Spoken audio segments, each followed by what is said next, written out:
পদার্থবিজ্ঞান final suggestion, ইনশাল্লাহ এই সাজেশনটা থেকে তোমাদের ভর্তি পরীক্ষায় অনেক প্রশ্ন তোমরা কমন পেতে চলেছো এবং আমি এই ক্লাসটার মধ্যে বেসিক সহ তোমাদের প্রশ্নগুলো সমাধান করে দেখাবো। তো তোমরা যারা সামনে কুমিল্লা বিশ্ববিদ্যালয় এবং একই সাথে হাজী দানেশের ভর্তি পরীক্ষা অংশগ্রহণ করতে যাওয়া, সো এই যে আজকের যে ক্লাসটা, এই ক্লাসটা তোমাদের একই সাথে কুমিল্লা ইউনিভার্সিটি, হাজী দানেশ বলো, সবগুলো ইউনিভার্সিটি প্রিপারেশন কভার করবে। তো আজকের একটা ক্লাসে আমরা পদার্থবিজ্ঞান এই যে অংশটা তোমাদের স্পেশালি প্রথম পত্র আমরা কভার করব। তো প্রথম পত্রের প্রত্যেকটা চ্যাপ্টার আমরা প্রথমত বেসিক পড়বো এবং এরপর এখান থেকে কি টাইপের প্রশ্ন বিভিন্ন ইউনিভার্সিটিতে এসেছিল আমরা সেই প্রশ্নগুলোও কিন্তু তোমাদেরকে সমাধান করে দেখাই দিব। তো তোমরা যদি আজকের এই ক্লাসটা একটু মনোযোগ দিয়ে করতে পারো, আমি আশা করতেছি এখান থেকে তোমাদের সর্বোচ্চ প্রশ্ন কমন চলে আসবে। তো চলো কথা না বাড়িয়ে আমরা ক্লাসটা শুরু করে দেই। এই চ্যাপ্টার থেকে আমাদের কি কি পড়তে হবে, এখান থেকে আমাদের কোন কোন কন্টেন্ট গুলো লাগবে, বা এখান থেকে আমাদের কি কি আসতে পারে। তো এখান থেকে আমাদের বেসিক্যালি কিছু বেসিক ব্যাপার স্যাপার নিয়ে আমাদের একটু পড়াশোনা করতে হবে। আমি যেই জিনিসগুলো তোমাদেরকে এখন বলবো,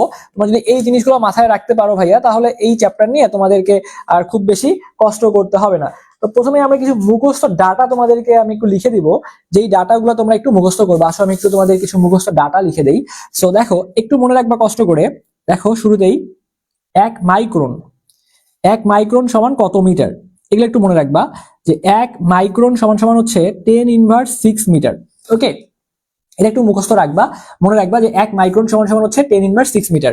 এরপরে যদি বলে যে এক আলোকবর্ষ সমান কত মিটার, এক আলোকবর্ষ যদি বলে, তো আলোকবর্ষ বললে মনে রাখবা এই সংখ্যাটা হচ্ছে 9.42 গুণন 10⁻15 মিটার। এখন দেখো মিটারে বলছি 10⁻15 মিটার, আর এটা যদি কিলোমিটারে বলি সবই একই থাকবে। এই যে 9.42 গুণন 10⁻15 মিটার, আর এই যে যখন তুমি কিলোমিটার নিয়ে আসবা 10⁻12 কিলোমিটার। এখানে একটা শর্টকাট তোমাদেরকে আমি শেখাই দিচ্ছি। শর্টকাটটা কিরকম, যখন তুমি মিটার থেকে কিলোমিটারে নিয়ে আসবা, এখানে 15 ছিল, 3 কমাইছি, দেখো 15 থেকে 3 কমায় 12 হয়েছে। একটু পরে দেখো আরেকটা জিনিস লিখি, বুঝতে পারবা, একবারই ক্লিয়ার ভাবে বুঝতে পারবা। যদি তোমাকে আমি এখন বলি যে এক পারসেকের কথা বলি, যদি এখন তোমাকে আমি এক পারসেক বলি, তাহলে তুমি এই জিনিসটা আরো সুন্দরভাবে বুঝতে পারবা। ওকে, তো একটু করে দেখো, যদি এবার তোমাকে বলি যে এক পারসেক সমান হচ্ছে তোমার কত মিটার, তাহলে এক পারসেক এটা সংখ্যাটা মনে রাখবা এভাবে 3083। কি হবে, 3083 গুণন 10⁻16 মিটার। আর আবার মনে রাখবা যে 3083 গুণন 10⁻, দেখো মিটার থেকে কিলোমিটারে আনতে গেলে আমি কি বলছি, যে মিটার থেকে কিলোমিটারে আনতে গেলে তুমি যে কাজটা করবা 3 কমাই দিবা। 15 থেকে 3 কমাইছো 12 হইছে, তাহলে এখানে 16 থেকে 3 কমাবা, তাহলে 13 কিলোমিটার চলে আসবে। তাহলে আমরা জাস্ট কয়টা সংখ্যা মুখস্থ করলাম, এই ভৌত জগৎ পরিমাপ চ্যাপ্টার শুরুতে কয়টা সংখ্যা মুখস্থ করলাম, যে মাইক্রন বললে 10⁻6 মিটার, আলোকবর্ষ বললে 9.42 গুণ 10⁻15 মিটার, 9.42 গুণ 10⁻12 কিলোমিটার, পারসেক বলে 3083 গুণ 10⁻16 মিটার। এখানে 16 মিটারে ছিল, কিলোমিটারে আনছি 16 থেকে 3 কমাই দিছি। এখানে মিটারে ছিল, কিলোমিটারে আনছি 3 কমাই দিছি। আর এই যে 3 এর পরে দশমিক দিবা, ঠিক আছে, একটা দশমিক আছে। বাট আমরা সংখ্যাগুলা খুব সহজে মনে রাখার জন্য এভাবে মনে রাখবো যে 3083 গুণ 10⁻16 মিটার, 3083 গুণ 10⁻13 কিলোমিটার। তো আমরা এইভাবে একটু কষ্ট করে মনে রাখবো। ওকে, আচ্ছা, এরপরে আর কয়েকটা সংখ্যা আমরা মনে রাখবো, যে 1 ন্যানোমিটার। ন্যানো মানে তোমরা সবাই জানো, ন্যানো মানে হচ্ছে 10⁻9, 1 ন্যানোমিটার সমান 10⁻9 মিটার। তারপর যদি বলে 1 অ্যাংস্ট্রং সমান হচ্ছে মনে রাখবা 10⁻10 মিটার। ঠিক আছে, ন্যানো মানে হচ্ছে 10⁻9 মিটার, আর এক অ্যাংস্ট্রং সমান সমান কি মনে রাখবা, যে 10⁻10 মিটার। আবার যদি বলে পিকো মিটার সমান কত, পিকো মানে হচ্ছে 10⁻12, পিকো বললে 10⁻12 মিটার। ঠিক আছে, 12 মিটার। আর ফেমটো বললে 10⁻15 মিটার। আমি এই জিনিসগুলো এখনই তোমাকে আবারও মুখস্থ করাই দিব, জাস্ট একটা মিনিট সময় দাও। যদি পিকো বলে 10⁻12 মিটার, পিকো বললে 10⁻12, ফেমটো বললে 10⁻15, অ্যাংস্ট্রং 10⁻10। ওকে, আচ্ছা, এখন আমাদের এখানে আরেকটা জিনিস মনে রাখবা, এখান থেকে পরীক্ষায় যে জিনিসটা আসে বেসিক্যালি, সেটা হচ্ছে একটা ক্রম পরীক্ষা আসে, যে নিচের কোন ক্রমটা সঠিক। এই ক্রমটা বোঝানোর জন্যই বেসিক্যালি আমরা এই জিনিসগুলো এতক্ষণ সময় নিয়ে পড়লাম। সেই ক্রমটা কিরকম, দেখো একটা ক্রম পরীক্ষা আসে, ক্রমের শুরুতে থাকবে এই যে এরকম, আমি এখন যেটা লিখতেছি সঠিকটাই লিখে দিচ্ছি, তুমি এটা একদম মুখস্থ করে ফেলবা। প্রথমে থাকে হচ্ছে পারসেক, ঠিক আছে। এরপরে থাকে হচ্ছে আলোকবর্ষ। কেন এটা আসতেছে আমি তোমাকে বুঝাই দিচ্ছি। তাহলে পারসেক আলোকবর্ষ। আমার কথা কি তোমরা ঠিকঠাক মতো শুনতে পারছো? যদি আমার কথা তোমরা ঠিকভাবে শুনতে পারো, তাহলে একটু কাইন্ডলি আমাকে কমেন্ট করে জানাই দিও। যারা এই মুহূর্তে ক্লাসটা করতেছো, একটু আমাকে কমেন্ট করে জানাই দিও যে তোমরা আমার কথা ঠিকঠাক ভাবে শুনতে পারছো কিনা। এই ব্যাপারটা আমাকে কাইন্ডলি একটু তোমরা জানাই দিও। ওকে, তো আমরা পড়াশোনা শুরু করি, তোমরা একটু আমাকে জানাই দিবা যে ঠিকঠাক মতো তোমরা দেখতে এবং শুনতে পারছো কিনা। তো প্রথমে লিখলাম পারসেক, এরপরে হচ্ছে আলোকবর্ষ, এরপরে হচ্ছে পারসেক, আলোকবর্ষ, এরপরে হচ্ছে মেগামিটার, এরপরে হচ্ছে মেগামিটার, এবং এরপরে হচ্ছে পারসেক, আলোকবর্ষ, মেগামিটার, এবং সর্বশেষ হচ্ছে অ্যাংস্ট্রোম, অ্যাংস্ট্রোম। তো এই যে ক্রমটা তোমাকে বলতে পারি যে নিচের কোন ক্রমটা সঠিক। এটা কেন সঠিক দেখো, আমরা একটু আগে পড়লাম পারসেক মানে কি পড়ছি, 30 83 গুণন 10⁻, দেখো 30 83 গুণ 10⁻, আমরা বলছিলাম 16 মিটার। ঠিক আছে, এখানে 3 এর পরে দশমিক আছে, এটা আমার দরকার নেই, আপাতত মনে রাখো একবার 30 83 গুণ 10⁻16 মিটার, সবগুলো মিটারে বসে আমরা ক্যালকুলেশন করি। তো এটা দেখো 10⁻16 মিটার ছিল। আলোকবর্ষ যখন বলছি, আলোকবর্ষটা বলছি কত, দেখো 10⁻12 কিলোমিটার, তার মানে 16 বড় তাহলে সামনে যাবে। আলোকবর্ষ ক্ষেত্রে কত, যে 9.42 গুণন 10⁻12। এটা তুমি কিলোমিটারে না বসাই, এটা যদি আমরা মিটারে বসাই তাহলে 10⁻15 বলা যাবে, 10⁻15 মিটার। ঠিক আছে, যদি এখানে মিটারে বসাইছি এটা, তাহলে এটা হচ্ছে 10⁻16 মিটার, এটা 10⁻15 মিটার, তার মানে এটা বড় এটা ছোট। আর মেগা মিটার মানে একটু আগেই তোমাকে পড়াইছি, ঠিক আছে, একটু আগে তোমাকে পড়াইছি না মেগামিটার, তাহলে মেগামিটার মানে হচ্ছে 10⁻6 মিটার।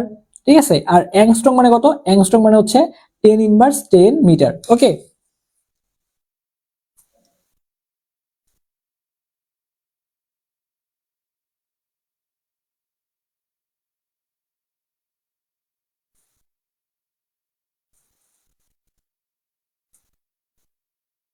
তো এই জিনিসগুলো মনে রাখতে পারলেই আমাদের এই যে যে ক্রমটা রয়েছে এই ক্রমটা আমরা পারবো। তো এগুলো যদি সামারি করি, এখানে প্রশ্ন কিভাবে আসতে পারে, আমাদের ক্রমটা আসতে পারে যে প্রথমে কি থাকবে দেখো একটু করে।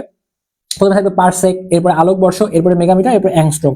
আর বেসিক্যালি যে ব্যাপারগুলো লাগবে সেটা হচ্ছে যে মাইক্রন সমান 10⁻6 মিটার, আলোকবর্ষ বললে মানটা কত তোমাকে যেটা পড়াইলাম যে 9.42 গুণ 10⁻15 মিটার এবং 9.42 গুণ 10⁻12 কিলোমিটার। আর পারসেক সমান সমান হচ্ছে 30 83 গুণ 10⁻16 মিটার আর 30 83 গুণ 10⁻13 কিলোমিটার।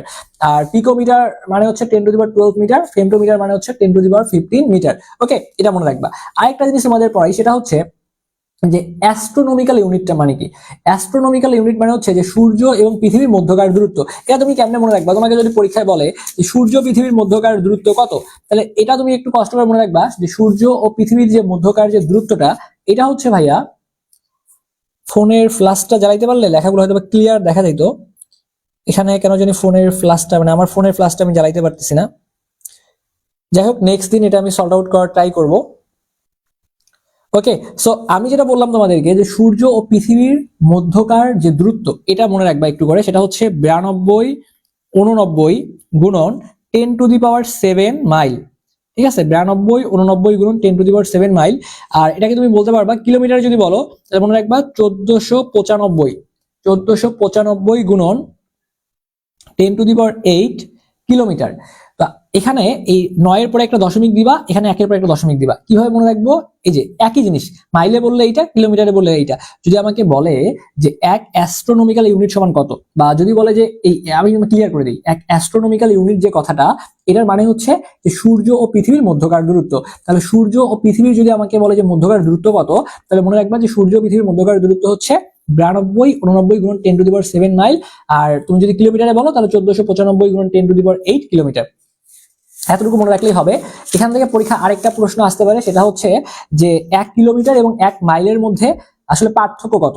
1 কিলোমিটার এবং 1 মাইলের মধ্যে পার্থক্য কত। দেখো আমরা কি জানি, আমরা জানি যে 1 কিলোমিটার সমান সমান, এটা আমরা সবাই জানি যে 1 কিলোমিটার সমান সমান, আমরা জানি যে 1000 মিটার, এটা আমরা জানি যে 1 কিলোমিটার সমান সমান 1000 মিটার। আবার যদি আমি তোমাকে বলি যে 1 মাইল সমান সমান কত মিটার, 1 মাইল সমান সমান হচ্ছে মনে রাখবা 1609 মিটার। এটাও মিটারে নিছি, এটাও মিটারে নিছি। দেখো 1 কিলোমিটার সমান সমান 1000 মিটার, 1 মাইল সমান সমান হচ্ছে 1609 মিটার। তাহলে তুমি যদি এখন এই 1609 থেকে, তুমি যদি এখানে 1609 থেকে যদি 1000 বিয়োগ করো, তাহলে কত চলে আসতেছে, তাহলে চলে আসতেছে 609 মিটার। তাহলে আমাকে যদি প্রশ্ন করে যে 1 মাইল এবং 1 কিলোমিটারের মধ্যে পার্থক্য কত, মিটারে কত পার্থক্য, মিটারেই জানতে চাই। আমি জানি যে 1 কিলোমিটার সমান 1000 মিটার, 1 মাইল সমান সমান 1609 মিটার। তাহলে এই যে এখানে 1609 মিটার, এখানে 1000 মিটার, তাহলে 1609 মিটার থেকে যদি আমি 1000 বিয়োগ করি, তাহলে আমার 609 মিটার চলে আসবে। তো এইভাবে আমি এই জিনিসটা কিন্তু বের করে ফেলতে পারবো। তো আশা করি এই জিনিসটাও তোমরা বুঝতে পারছো। ঠিক আছে, বুঝতে পারতেছো কিনা একটু আমাকে কমেন্ট করে কাইন্ডলি জানাই দিবা। তো এবার আমরা যে জিনিসটা পড়বো সেটা হচ্ছে, আমরা একটু করে আনুপাতিক ত্রুটি নিয়ে পড়বো। ঠিক আছে, আচ্ছা এখান থেকে আরেকটা প্রশ্ন আসে ভাইয়া, যে আলোকবর্ষ কিসের একক। মনে রাখবা যে আলোকবর্ষ হচ্ছে দূরত্বের একক। কিসের একক বলতো, আলোকবর্ষ হচ্ছে দূরত্বের একক। এটা একটু মনে রাখবা যে আলোকবর্ষ দূরত্বের একক। তো তাহলে এখানে একক আর মাত্রা কি হবে আলোকবর্ষের, যেহেতু দূরত্ব আসতেছে, তাহলে এককটা হবে তোমার, দেখো এখানে মিটার অথবা কিলোমিটার বলতে পারবা, আর মাত্রাটা হচ্ছে একটা বড় হাতের এল, মাত্রা হচ্ছে একটা বড় হাতের এল। ওকে, তো এটা তোমরা এভাবে এখানে একটু সুন্দর করে মনে রাখবা। তো এবার আমরা এখান থেকে যে ম্যাথমেটিক্যাল যে প্রবলেমগুলো আসতে পারে, সম্ভাব্য যে ম্যাথগুলো, সেগুলো যদি আমরা একটু সলভ করার ট্রাই করি, সেটা হচ্ছে যে আনুপাতিক ত্রুটি থেকে আমাদের এখান থেকে প্রবলেম আসবে। কই থেকে আসবে বলতো? যেখানে যদি প্রবলেম আসে তাহলে সেটা আসবে আনুপাতিক ত্রুটি থেকে।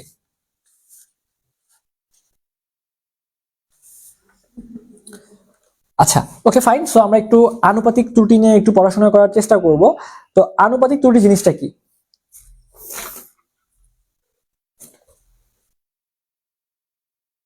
দেখো ভাইয়া, আনুপাতিক ত্রুটি জিনিসটা কি আমরা একটু বোঝার চেষ্টা করি।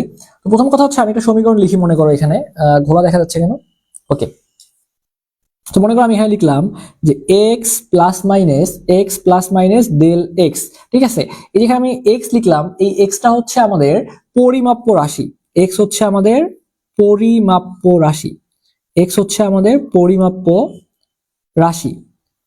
এক্স হচ্ছে আমাদের পরিমাপ্য রাশি।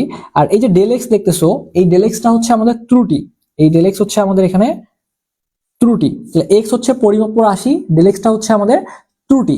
তো এই যে ত্রুটি যেটা আছে, বুঝছো, এই যে এখানে ডেল এক্স মানে কি ত্রুটি। তাহলে আমি যদি এই ত্রুটি মানে উপরে লিখলাম আর নিচে লিখলাম হচ্ছে এক্সটা লিখলাম, তাহলে উপরে লিখলাম কি ত্রুটি। তাহলে এই ত্রুটিকে যদি আমি পরিমাপ্য রাশি দ্বারা ভাগ করি, তাহলে এই ত্রুটিকে যদি আমি পরিমাপ্য রাশি দ্বারা ভাগ করি এবং এর সাথে যদি আমি 100 গুণ করে দেই, তাহলে আমি যে জিনিসটা পাচ্ছি, এই জিনিসটাই হচ্ছে বেসিক্যালি আমার আনুপাতিক ত্রুটি। একদম সিম্পল ভাইয়া। আনুপাতিক ত্রুটি জিনিসটা কি? যে এখানে দেখো এক্সটা হচ্ছে পরিমাপ্য রাশি, এটা হচ্ছে ত্রুটি। তাহলে এই ত্রুটিকে যদি আমি পরিমাপ্য রাশি দ্বারা ভাগ করি এবং তার সাথে যদি 100 গুণ করি, তাহলে আমি যে জিনিসটা পাবো সেটাই হচ্ছে আমার আনুপাতিক ত্রুটি। তাহলে আমি ত্রুটিকে এই এক্স দ্বারা ভাগ করলাম এবং এর সাথে 100 গুণ করলাম, তাহলে যেটা পাবো সেটা হচ্ছে আনুপাতিক ত্রুটি। সো এই টাইপের দেখো যে প্রবলেমগুলো আমাদের আসতে পারে, সেটা যদি আমরা একটু সিম্পল করে পড়ার চেষ্টা করি, একদম আমরা ইজি করে পড়ার চেষ্টা করব। এখানে দেখো আমাদের আনুপাতিক ত্রুটি বের করতে বলবে। তো এই আনুপাতিক ত্রুটি বের করার জন্য আমাদের কিছু ফর্মুলা জানতে হবে। তো সেই ফর্মুলাগুলো আমি তোমাকে একটু লিখে দিই। সবাই তোমরা জানো যে গোলকের ক্ষেত্রফল, দেখো এটা নর্মালি তোমার গোলকের ক্ষেত্রফল এবং গোলকের আয়তন দিয়ে আসে অথবা সিলিন্ডার দিয়ে আসে। তো এই জন্য আমাদের বেসিক্যালি কিছু ব্যাপার মাথায় রাখা লাগবে। যদি আমি তোমাকে বলি যে গোলকের ক্ষেত্রফল, গোলকের গোলকের ক্ষেত্রফল যদি বলি, দেখো একটু করে গোলকের ক্ষেত্রফল। তো গোলকের ক্ষেত্রফল বের করার সূত্র কি, এটা আমাকে একটু বলো তো। যে গোলকের ক্ষেত্রফল আমরা সবাই জানি যে সেটা হচ্ছে 4 পাই r স্কয়ার। গোলকের ক্ষেত্রফল এটা আমরা জানি। এখন যদি আমি তোমাকে বলি যে গোলকের আয়তন যদি বলি, গোলকের ক্ষেত্রফল পড়াইলাম, এবার যদি তোমাকে পড়াই যে গোলকের আয়তনটা কি হবে, তাহলে গোলকের আয়তন তোমরা সবাই জানো যে গোলকের আয়তন হচ্ছে 4/3 পাই r কিউব। 4/3 পাই r কিউব, এটা তোমরা জানো। আচ্ছা, এরপর যদি তোমাকে বলি যে সিলিন্ডারের আয়তন, সিলিন্ডারের আশা করি দেখা যাচ্ছে, সিলিন্ডারের আয়তন, সিলিন্ডারের সিলিন্ডারের আয়তন যদি তোমাদেরকে বলি, আচ্ছা একজন ক্লাস খুঁজে পাচ্ছে না, ক্লাসের লিঙ্কটা চাচ্ছে, আমি তাকে একটু ক্লাসের লিঙ্কটা পাঠাই দেই, আমাকে একটু সময় দাও। আমি আমাদের এই ক্লাসের লিঙ্কটা কপি করে পাঠাই দিচ্ছি। Okay fine. সো যারা যারা ক্লাস খুঁজে পাচ্ছ না তাদেরকে একটু ক্লাসটা পাঠাই দেই। যেহেতু কেবল ক্লাস শুরু করলাম, লম্বা একটা ক্লাস হবে এবং আশা করি ক্লাসের পরে আমাদের ক্লাসেই মুখস্থ হয়ে যাবে। তো আমরা যে জিনিসগুলো পড়তেছিলাম ভাইয়া, গোলকের ক্ষেত্রফল যেটা তোমাদেরকে, এটা তোমরা আগে থেকেই জানো, 9-10 থেকেই জানো যে গোলকের ক্ষেত্রফল হচ্ছে 4 পাই r স্কয়ার। গোলকের আয়তন বললে 4/3 পাই r কিউব। সিলিন্ডারের আয়তন যদি বলে, সিলিন্ডারের আয়তন হচ্ছে পাই r স্কয়ার এইচ। আর এরপর যদি তোমাকে বলে যে তারের প্রস্থচ্ছেদের ক্ষেত্রফল, কি বলবে ভাইয়া? তারের প্রস্থচ্ছেদের ক্ষেত্রফল।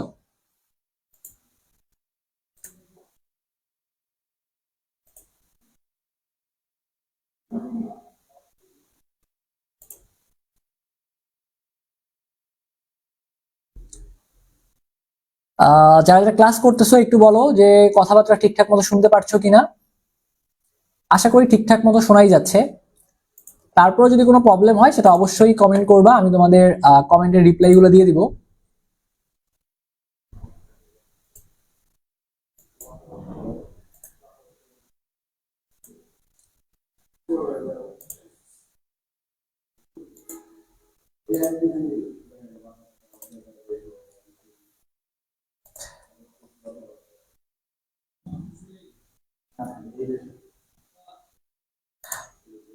ওকে, সো আমরা যেটা পড়তেছিলাম সিলিন্ডার আয়তন হচ্ছে যে পাই আর স্কোয়ার এইচ। ওকে, আচ্ছা, আরেকটা জিনিস এখান থেকে পড়ি, সেটা হচ্ছে তারের প্রস্থচ্ছেদের ক্ষেত্রফল।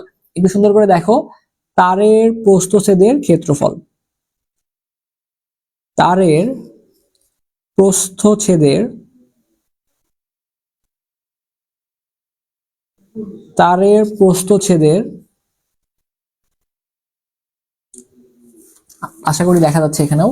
ওকে, তারের প্রস্থচ্ছেদের ক্ষেত্রফল। তো তারের প্রস্থচ্ছেদের যে ক্ষেত্রফল, এর সূত্রটা কি? এর সূত্রটা হচ্ছে পাই আর স্কয়ার।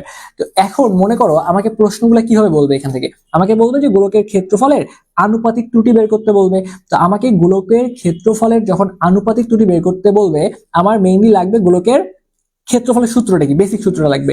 বেসিক সূত্র হচ্ছে 4 পাই আর স্কয়ার। তুমি আগে বেসিক সূত্র লিখবে। বেসিক সূত্র কি? 4 পাই আর স্কয়ার লিখলা। লেখার পর এখান থেকে যেগুলো কনস্ট্যান্ট এগুলো বাদ দিতে হবে। কনস্ট্যান্ট কোনটা ভাইয়া? এখানে পাইটা হচ্ছে কনস্ট্যান্ট, এগুলা মুখস্থ রাখবা। এখন যারা মনে করতেছে ভাইয়া কনস্ট্যান্ট কোনটা বুঝবো কিনা, যেভাবে শেখাচ্ছি, যে চারটা দিয়ে শেখাবো এই চারটা দিয়েই পরীক্ষা আসবে, এর বাইরে তো আসার সুযোগ নাই। তাহলে দেখো এখানে পাই কনস্ট্যান্টটা বাদ, 4 হচ্ছে কনস্ট্যান্ট, এর জন্য 4ও বাদ থাকে, কি শুধু আর স্কয়ার থাকে। তাহলে এই যে আর স্কয়ার থাকে, উপরে 2 আছে, এই দুইটাকে সামনে লিখবা। আর আছে না, এখানে লিখবা, উপরে লিখবা ডেল আর। ডেল আর মানে কি? ওই যে ডেল আর মানে আমরা একটু আগে দেখলাম কি ডেল এক্স মানে কি ছিল? ত্রুটি ছিল।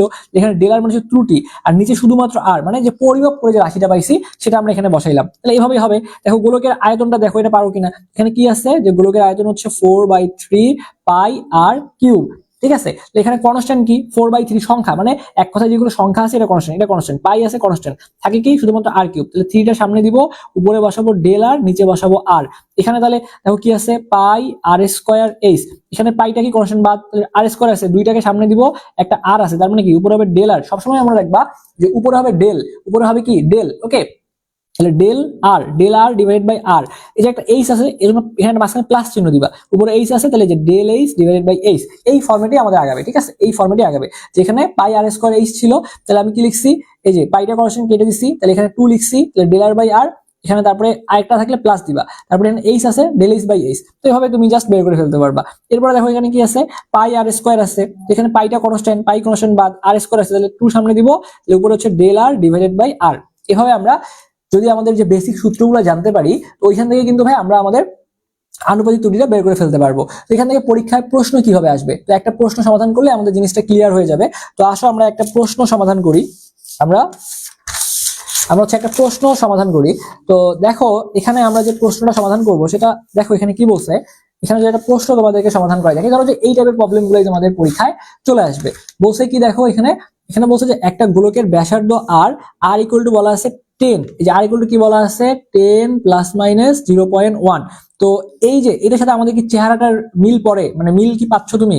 আমরা কি দিয়ে প্রকাশ করছিলাম? আমরা এটাকে লিখছিলাম এক্স, তারপর লিখছিলাম প্লাস মাইনাস, তারপর লিখছিলাম ডেল এক্স। তার মানে এই যে অংশটা আছে আমার, এই অংশটা হচ্ছে আমার ডেল এক্স এর মান, আর প্রথমে অংশটা হচ্ছে আমার এক্স এর মান। Okay fine. আয়তনের শতকরা ত্রুটি কত? আমাকে গোলকের কথা বলছে এবং শতকরা ত্রুটির কথা বলছে, তাই না? গোলকের কার কথা বলছে? দেখো গোলক আয়তন। তাহলে আমরা একটু আগে যে গোলকের আয়তনের যে সূত্রটা শিখলাম, গোলকের আয়তনের সূত্র কি ছিল দেখো তো? গোলকের আয়তনের সূত্র ছিল এই যে ছিল দেখো 4/3 পাই আর কিউব। তুমি সেই সূত্রটা লিখবা। তাহলে গোলকের আয়তনের সূত্রটা হচ্ছে 4/3 পাই আর কিউব। তাহলে 4/3 কনস্ট্যান্ট কেটে দিলাম, পাই কনস্ট্যান্ট কেটে দিলাম, থাকে কি আর কিউব। তাহলে আর কিউব, তাহলে সূত্র কি 3 সামনে আসবে, উপরে আসবে del R divided by R. তাহলে এখানে 3 তুমি বসাও। ডেল আর কত? এই যে দেখো তো, এই যে এখানে এই যে 0.1, এটা ডেল এক্স যে কথা, ডেল আর এখানে আমরা এক্স দ্বারা প্রকাশ করছিলাম, এখানে আর দিছি না, আর দ্বারা প্রকাশ করছি। তার মানে ডেল আর এই মানটা উপরে বসাবো। ডেল আর এর মান কত? 0.1। উপরে বসাবো 0.1, আর এখানে কত আছে, এক্স এর মান হচ্ছে 10, এখানে 10 বসাই দিব। আর এটাকে আমরা 100 দ্বারা যদি গুণ করি তাহলে আমাদের অ্যান্সার চলে আসবে। তো এখন তুমি যদি এখানে ক্যালকুলেশনটা একটু দেখো, যে আমরা একটু যদি সিম্পলিফাই করার চেষ্টা করি, তাহলে এই দশমিক উপরে তুলে দিলে এখানে মনে করো একটা শূন্য চলে আসবে, তার মানে এখানে একটা শূন্য দিয়ে দিলাম। এই 100 কাটাকাটি করলাম, থাকে কি উপরে 3 থাকে, তাহলে শুধু 3ই কিন্তু হচ্ছে আমাদের এই প্রশ্নের উত্তর। আশা করি বুঝতে পারছো। এখন এই প্রশ্নটাতে আমাকে বলছিল আয়তনের কথা বলছে। এই প্রশ্নে কিসের কথা বলছে, যে একটা গোলকের ব্যাসার্ধ আর আয়তনের শতকরা ত্রুটি কত। এবার আয়তন না বলে এই জায়গায় তোমাকে যদি বলে যে ক্ষেত্রফলের শতকরা ত্রুটি কত, তাহলে একই ভাবে তুমি করতে পারবে না। ক্ষেত্রফল মানে কত? ক্ষেত্রফল মানে সূত্রটা কি বলতো? ক্ষেত্রফল মানে সূত্র হচ্ছে 4 পাই আর স্কয়ার। তাহলে 4 কনস্ট্যান্ট কাটা, পাই কনস্ট্যান্ট কাটা, থাকে আর স্কয়ার, তাহলে 2 del R divided by R, 2 del R divide by R. তাহলে এখন এখানে 2 থাকলো, ডেল আর এর মান কত আমাকে বলতে পারবা? ওই যে ডেল আর এর মান আগের মতোই 0.1 0.1, আর এর মান কত ভাই? আর এর মান হচ্ছে 10, তো এই দশমিক তুলে দিলে নিচে একটা 100, তাহলে 2/100। ঠিক আছে, তুমি এটা ক্যালকুলেশন করো, 2 1 2, এখানে তোমার হচ্ছে 5 2 10, তার মানে হচ্ছে 1/50। ঠিক আছে, তাহলে এখানে তুমি যদি ক্যালকুলেশন করো, দেখো যে একটা দশমিক দিতে পারো, 1/50 হলে কত আসে? তাহলে একটা দশমিক দিলে তোমার এখানে একটা শূন্য চলে আসতেছে, যাচ্ছে না, তাহলে যাচ্ছে না যেহেতু একটা শূন্য দিয়ে তুমি একটা শূন্য নিবা, তাহলে এই যে 50 2 কত আসে? 100 চলে আসতেছে, শূন্য, তার মানে 0.02। ওকে, তো এভাবেও কিন্তু তুমি এই প্রবলেমগুলা সর্ট আউট করে ফেলতে পারবা। আশা করি এই জিনিসগুলো বুঝতে পারছো। ঠিক আছে, তাহলে এভাবে তুমি কিন্তু এইগুলা অ্যান্সার বের করে ফেলতে পারবা। ওকে, তো এবার যদি আমরা আমাদের পরবর্তী আরেকটা প্রশ্নে যাই, দেখো এখানে আরেকটা প্রশ্নে আমাদের কি বলছে ভাইয়া, আমাদেরকে যেটা বলছে যে একটা গোলকের ব্যাসার্ধ পরিমাপে 1.2% ভুল করলে ওই গোলকের আয়তনের শতকরা কত ভুল হবে। এই টাইপের প্রবলেম দেখলে আমরা দেখে দেখে উত্তর করতে পারবো। এই টাইপের প্রবলেম দেখলে আমরা কি করতে পারবো? আমরা প্রশ্ন দেখে উত্তর করতে পারবো। আমরা প্রশ্ন দেখে উত্তর করতে পারবো। তো কিভাবে প্রশ্ন দেখে উত্তর করব, দেখো একটু করে। এখানে যেটা তোমাকে বলছে আয়তনের কথা বলছে গোলকের ক্ষেত্রে, তো গোলকের আয়তনের সূত্রটা মনে মনে লিখবা। সূত্র কি? 4/3 পাই আর কিউব। তাহলে এই সূত্রে যে উপরে যে সংখ্যাটা আছে, এই যে উপরে যা আছে ভাইয়া, উপরে যা আছে একদম সোজা ভাষায় বলছি, উপরে যা আছে এইটাকে গুণ করবা হচ্ছে যে পার্সেন্টেজে যে মানটা আছে গুণ করবা, শেষ, খেলা শেষ। উপরে 3 আছে, সূত্রের উপরে 3 আছে না, এই 3 কে গুণ করবা 1.2 দ্বারা, 1.2 দ্বারা, তাহলে 3 বারো কত আসে? 36, 1 ঘর পর দশমিক, 1 ঘর পর দশমিক দিয়ে দিলাম, তাহলে আসতেছে কত অ্যান্সার?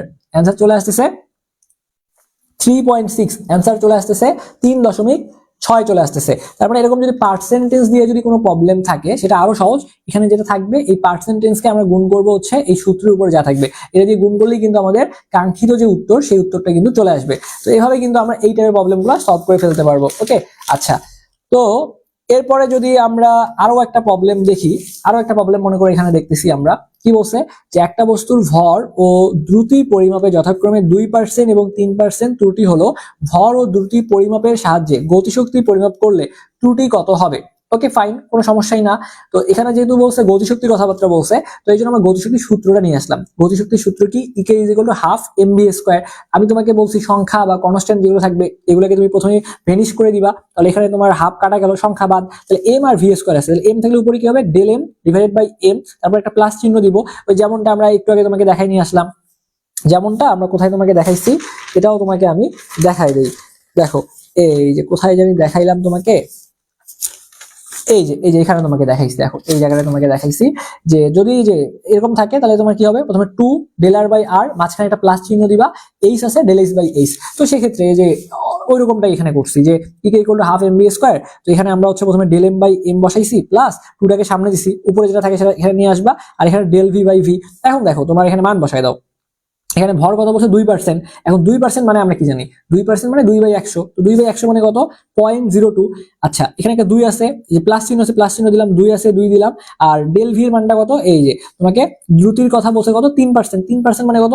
0.03। তাহলে 0.03 কে 2 দ্বারা গুণ করলে আসে 0.06, আর সামনে আছে 0.02। তাহলে এইটা যদি আমরা আবার গুণ করি তাহলে দেখো যে 0.06 আর 0.02 গুণ করলে 6 আর 8, তাহলে 0.08। এটাকে আবার 100 দ্বারা গুণ করলে তো আনুপাতিক ত্রুটি আসবে, তো 100 দ্বারা গুণ করলে এটা 8%, অর্থাৎ 8% কিন্তু চলে আসে।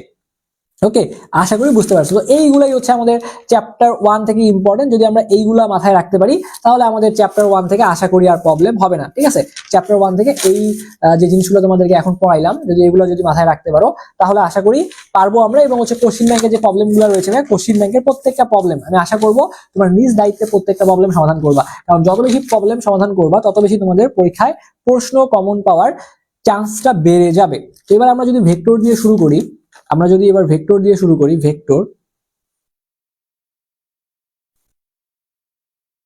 তো এখন যদি আমরা ভেক্টর নিয়ে পড়াশোনা শুরু করি, ভেক্টর নিয়ে প্রথমে আমাদেরকে যেটা পড়তে হবে, আমরা দেখো সবাই লব্ধির যে সূত্র এটা আমরা জানি, যে লব্ধির সূত্র কি? R equal to root over P square plus Q square plus 2p Q cos alpha. এই সূত্রের যে ভাইয়া মানে কাহিনীগুলো আছে ভাই, এই কাহিনী থেকে কিন্তু মানে 1 মার্ক কিন্তু নর্মালি চলে আসে। এখান থেকে প্রথমেই আমাদের যে কমন যে ব্যাপারটা সেটা আসতে পারে যে লব্ধির সর্বোচ্চ মান কত। আমরা জানি লব্ধির সর্বোচ্চ মান কত? আর ম্যাক্স। লব্ধির সর্বোচ্চ মান যদি আর ম্যাক্স হয় তাহলে এটা এটা এটা এটা এটা কখন হয় বলতো, মানে মানে লব্ধি সর্বোচ্চ মানে কখন পাওয়া যায়, যদি এই প্রশ্নটা করে তাহলে তার উত্তরটা কি হবে? দেখো, লব্ধি সর্বোচ্চ মান হচ্ছে আর ম্যাক্স, এবং আর ম্যাক্স মানে হচ্ছে পি প্লাস কিউ, আর ম্যাক্স মানে হচ্ছে পি প্লাস কিউ, এবং এই লব্ধি সর্বোচ্চ মান পাওয়া যায় যখন তোমার থিটার মানটা হয় 0 ডিগ্রি। তাহলে খেয়াল করো, থিটার মান 0 ডিগ্রি হলে লব্ধির মানটা সর্বোচ্চ হয়। কিভাবে হইলো দেখো, তুমি যদি থিটার মান এখানে 0 বসাও, এখানে যদি 0 বসাও তাহলে cos 0, আমরা জানি sin 0 ডিগ্রির মান 0 এবং cos 0 ডিগ্রির মান 1, তাহলে cos 0 ডিগ্রি যদি এখানে 1 হয় তাহলে p square plus Q square plus 2pq থাকে, কারণ cos 0 মান 1। তাহলে উপরে তোমার একটা স্কোয়ার এস স্কোয়ার দিয়ে দিলাম, এখানে কার সূত্র হচ্ছে a square plus 2ab plus B square, তাহলে P plus Q whole square A plus B সূত্র দিলাম, উপরে রুট আছে, এই স্কোয়ার আর রুট কাটাকাটি, স্কোয়ার রুট কাটাকাটি পি প্লাস কিউ থাকে, তাহলে আমরা কি থাকে যে R equal to P plus Q. তাহলে এটাই তো আমরা লিখছি যে লব্ধির মান যদি সর্বোচ্চ হয় তাহলে তোমার হচ্ছে পি প্লাস কিউ হয়, R max equal to P plus Q হয়। তাহলে এবং এখানে মনে রাখবা যে লব্ধির মান কখন সর্বোচ্চ হয়, কোন কন্ডিশনে হয়, বা থিটার মান কত থাকলে হয়, এগুলো পরীক্ষা হলে বের করার সময় পাবা না ভাইয়া, এগুলো মুখস্থ করতে হবে ভাইয়া, এগুলা মুখস্থ করতে হবে। সেক্ষেত্রে থিটাটা হচ্ছে তোমার 0 ডিগ্রি, এবং তুমি যদি বলো যে আর মিনিমাম, বলো যে লব্ধির মান সর্বনিম্ন কখন হয়, লব্ধির মান সর্বনিম্ন হয় পি মাইনাস কিউ, ঠিক আছে, দুইটা ভেক্টরের যদি আমি বিয়োগ করি, বড় ভেক্টর থেকে এই ছোট ভেক্টরকে বিয়োগ করলাম, তাহলেই লব্ধির মান সর্বনিম্ন হবে। এবং এখানে স্পেশাল যে কন্ডিশন সেটা হচ্ছে থিটার মান কত হওয়া লাগবে, থিটার মান 180 ডিগ্রি হইলে, থিটার মান 180 ডিগ্রি হলে আমরা লব্ধির সর্বনিম্ন মান পাই। আর লব্ধির সর্বোচ্চ মান কখন পাই, থিটার মান 0 ডিগ্রি হলে, থিটার মান 0 ডিগ্রি হলে লব্ধির সর্বোচ্চ মান পাই, থিটার মান 180 ডিগ্রি হলে লব্ধির সর্বনিম্ন মান পাই। একইভাবে তুমি যদি এই থিটার মান 180 ডিগ্রি এখানে বসাও, দেখবা যে এটা পি মাইনাস কিউ চলে আসবে ভাইয়া, ঠিক আছে। আচ্ছা, তো এই সূত্রের মধ্যে যদি আবার আমরা থিটা ইকুয়াল টু 90 বসাই, থিটা ইকুয়াল টু যদি 90 ডিগ্রি বসাই, তাহলে আমাদের লব্ধির মানটা কত আসবে, তাহলে আমাদের লব্ধির মানটা আসবে আর ইকুয়াল টু চলে আসবে root over P square plus Q square, যদি আমাদের থিটা ইকুয়াল টু 90 ডিগ্রি হয়, যদি থিটা ইকুয়াল টু 90 ডিগ্রি হয়। তো এটা মনে রাখবা যে আর এর মানটা হচ্ছে root over P square plus Q square কখন আসবে, যখন থিটার মান 90 ডিগ্রি হবে। তো এটাও একটু কষ্ট করে মনে রাখবা, ওকে। আচ্ছা, তো এরপরে যদি আমরা যে কথাগুলো বলবো প্রত্যেকটা কথা ইম্পর্টেন্ট। 1 নাম্বার কথা যেটা মনে রাখবা, দেখো 1 নাম্বার কথা যেটা মনে রাখবা যে পি একটা ভেক্টর, ঠিক আছে। আবার মনে করো পি একটা ভেক্টর, কিউ হচ্ছে আরেকটা ভেক্টর। এখন এই পি আর কিউ দুইটা ভেক্টর যদি সমান হয়, পি আর কিউ দুইটা ভেক্টর যদি সমান হয়, ঠিক আছে, এর সাথে লোব দুইটাও সমান, আরো সমান। প্রশ্নটা পরীক্ষায় এভাবে আসবে, যদি বলে যে দুইটা ভেক্টর সমান এবং তাদের লোব দুইটাও সমান, তাহলে তোমাকে বলতে পারে সেক্ষেত্রে আলফার মান কত, মানে মধ্যবর্তী কোণের মান কত। তাহলে মধ্যবর্তী কোণের মান হচ্ছে 120 ডিগ্রি। এটা বহু ভার্সিটি ভর্তি পরীক্ষা আসছে, রিসেন্টলি প্রশ্নটা কম আসতেছে, বাট আসতে পারে। তাহলে যদি দুইটা ভেক্টর সমান হয় এবং তাদের লোব দুইটাও সমান হয়, তাহলে আলফার মান হচ্ছে 120 ডিগ্রি। এবং যদি থিটা বের করতে বলে, থিটা বের করবে কি হবে, আলফাকে 2 দ্বারা ভাগ করবা, আলফা হচ্ছে 120, 2 দ্বারা ভাগ করলে 60 ডিগ্রি চলে আসতেছে, 2 দ্বারা ভাগ করলে 60 ডিগ্রি চলে আসছে, এটা হচ্ছে তোমার থিটার মান, ওকে। আচ্ছা, এখন 2 নাম্বার যে কন্ডিশন সেটা হচ্ছে, মনে করো পি আরেকটা ভেক্টর, কিউ হচ্ছে আরেকটা ভেক্টর, এবং দুইটা ভেক্টরই সমান, এবং তোমাকে প্রশ্ন দ্বারা বলে দিছে যে তাদের লব্ধিটা, ঠিক আছে, তোমাকে বলে দিছে যে লব্ধিটা হচ্ছে √2 ইন্টু পি। দেখো আমি তোমাকে জিনিসটা ক্লিয়ার করি, তো দুইটা ভেক্টর এখানে সমান এবং লব্ধিটার মান হচ্ছে, যেহেতু দুইটাই সমান, মানে পি ইকুয়াল টু কিউ, তাহলে আমি বলতে পারি যে পি ইকুয়াল টু পিও বলতে পারি, অথবা কিউ ইকুয়াল টু কিউ বলতে পারি, একই কথা। তার মানে যে কোনো একটা ভেক্টরের √2 গুণের সমান, লব্ধিটা হচ্ছে যে কোনো একটা ভেক্টরের √2 গুণের সমান। সেক্ষেত্রে পরীক্ষায় প্রশ্ন করলো যে থিটা কত, থিটা হচ্ছে 90 ডিগ্রি। তাহলে দুইটা কন্ডিশন পাইলাম, দুইটা কন্ডিশনই মুখস্থ করবা, এবং এটা বের করা যাবে। কিভাবে বের করা যাবে, আমি যদি এই যে বেসিক যে সূত্রটা আছে, এই সূত্রের মধ্যে যদি আমি থিটা ইকুয়াল টু 90 বসাই, তাহলে আমি আর এর মান কি পাবো জানো, আর এর মান পাবো হচ্ছে √2 ইন্টু পি। তো এখন যদি আমাদের সবগুলো প্রমাণ করে দেখার সময় নাই, আমাদের মুখস্থ করতে হবে জিনিসগুলো, এই জন্য আমরা ডিরেক্টলি জাস্ট বলে যাচ্ছি, তুমি একটু মুখস্থ করে ফেলবা যে পি আর কিউ সমান, যদি আর এর মান মানে লব্ধির মান যে কোনো একটা ভেক্টরের √2 গুণ হয়, সেক্ষেত্রে থিটার মান হচ্ছে 90 ডিগ্রি। সেক্ষেত্রে থিটার মান কত হয়, 90 ডিগ্রি। এগুলো পরীক্ষার জন্য খুবই খুবই খুবই গুরুত্বপূর্ণ। এবার যদি তোমাকে বলি যে পি আর কিউ দুইটা ভেক্টর সমান এবং তাদের লব্ধির মান যদি 0 হয়, সেক্ষেত্রে আলফার মান কত, আলফার মান হচ্ছে 180 ডিগ্রি। একইভাবে এই সূত্রে তুমি যদি আলফার মান 180 বসাও, তাহলে দেখবা যে আর এই যে আর লব্ধিটা শূন্য আসবে। কেমনে আসবে আরেকটা দেখাই দেই, ঠিক আছে। যদি প্রশ্ন করো, তাহলে আমরা জানি যে R square equal to P square plus Q square plus 2pq cos alpha. তো এখানে P square plus Q square plus 2pq cos alpha মান কত বলছি, 180 ডিগ্রি বলছি, 180 ডিগ্রি। তাহলে এখন আমাকে বলো যে পি কিউ cos 180, তাহলে cos 180 ডিগ্রির মান কত। যারা ক্লাসটা দেখতেছো আমাকে একটু কমেন্ট করে জানাবা যে cos 180 ডিগ্রির মান কত। আমরা সবাই জানি যে cos 180 ডিগ্রির মান হচ্ছে -1। তাহলে যদি -1 হয়, তাহলে এখানে তোমার কি থাকবে যে p square plus Q square minus 2pq, কার সূত্র হচ্ছে এ মাইনাস বি হোল স্কোয়ারের সূত্র হচ্ছে, ঠিক আছে। এখানে আবার আর স্কোয়ার আছে, তাহলে আমি বলতে পারি যে আর স্কোয়ার ইকুয়াল টু, যেহেতু আমরা ধরে নিয়েছিলাম যে পি আর কিউ সমান, তো এখানে যদি আমি পি থাকলো, এই কিউবের জায়গায় আবার পি যদি বসাই দেই, তাহলে এটার স্কোয়ার, তাহলে পি থেকে বি বিয়োগ করলে শূন্য, তাহলে এই যে আর রুট যদি করি ওই শূন্য রুট করলে শূন্য আসবে, তার মানে কি আর ইকুয়াল টু শূন্য চলে আসতেছে। তাহলে এই যে আর এর মানটা লব্ধির মানটা যে শূন্য আসতেছে কিভাবে আসলো, যখন আলফার মানটা 180 ডিগ্রি ছিল, যখন আলফার মান 180 ডিগ্রি ছিল তখনই কিন্তু এটা শূন্য হয়েছে। তো এই কন্ডিশনটা মনে রাখবা। এরপরে আরেকটা কন্ডিশন মনে রাখবা, এখানে মনে করো তোমাকে বললো যে পি একটা ভেক্টর যার মান হচ্ছে 5, কিউ আর একটা ভেক্টর তার মান হচ্ছে 5, এবং তোমাকে বললো যে লব্ধিটা 10। দেখো এই দুটো যোগ করলে কিন্তু বেসিক্যালি 10 চলে আসতেছে। এই ধরনের কন্ডিশন দিয়ে তোমাকে যদি বলো আলফা কত, তাহলে মনে রাখবা 0 ডিগ্রি মুখস্থ। তাহলে 4টা বার মুখস্থ করতে বলছি যে 3 সমান হইলে 120 ডিগ্রি, তাহলে এখানে তোমার পি আর কিউ, ঠিক আছে, ভেক্টর দুটো সমান, আর থিটার মান যদি 90 ডিগ্রি হয় তাহলে আলফার মান হচ্ছে একটা ভেক্টর, যে কোনো একটা ভেক্টর √2 × পি। তোমাকে থিটার মান দিয়ে আর এর মান জানতে চাইতে পারে, আবার আর এর মানটা দিয়ে তোমার কাছে থিটার মানও জানতে চাইতে পারে, ঠিক আছে, ভাইস ভার্সা, যে কোনো একটা কিন্তু তোমাকে জানতে চাইতে পারে। তোমাকে দুটোই মনে রাখা লাগবে। আবার যদি দুইটা ভেক্টর সমান হয় এবং মধ্যবর্তী কোণ আলফা যদি 180 ডিগ্রি হয়, তাহলে আর এর মান মানে লব্ধির মানটা শূন্য হবে। আর একটা ভেক্টর পি হচ্ছে 5, কিউ হচ্ছে 5, আর দুইটা যোগ করে যদি 10 হয়, দুইটা যোগ করে 10টা, ওকে ফাইন, দুইটা যোগ করে 10 হচ্ছে, সেক্ষেত্রে তোমার আলফার মানটা হচ্ছে 0 ডিগ্রি, আলফার মান কত 0 ডিগ্রি। তো এটাও একটু মনে রাখবা।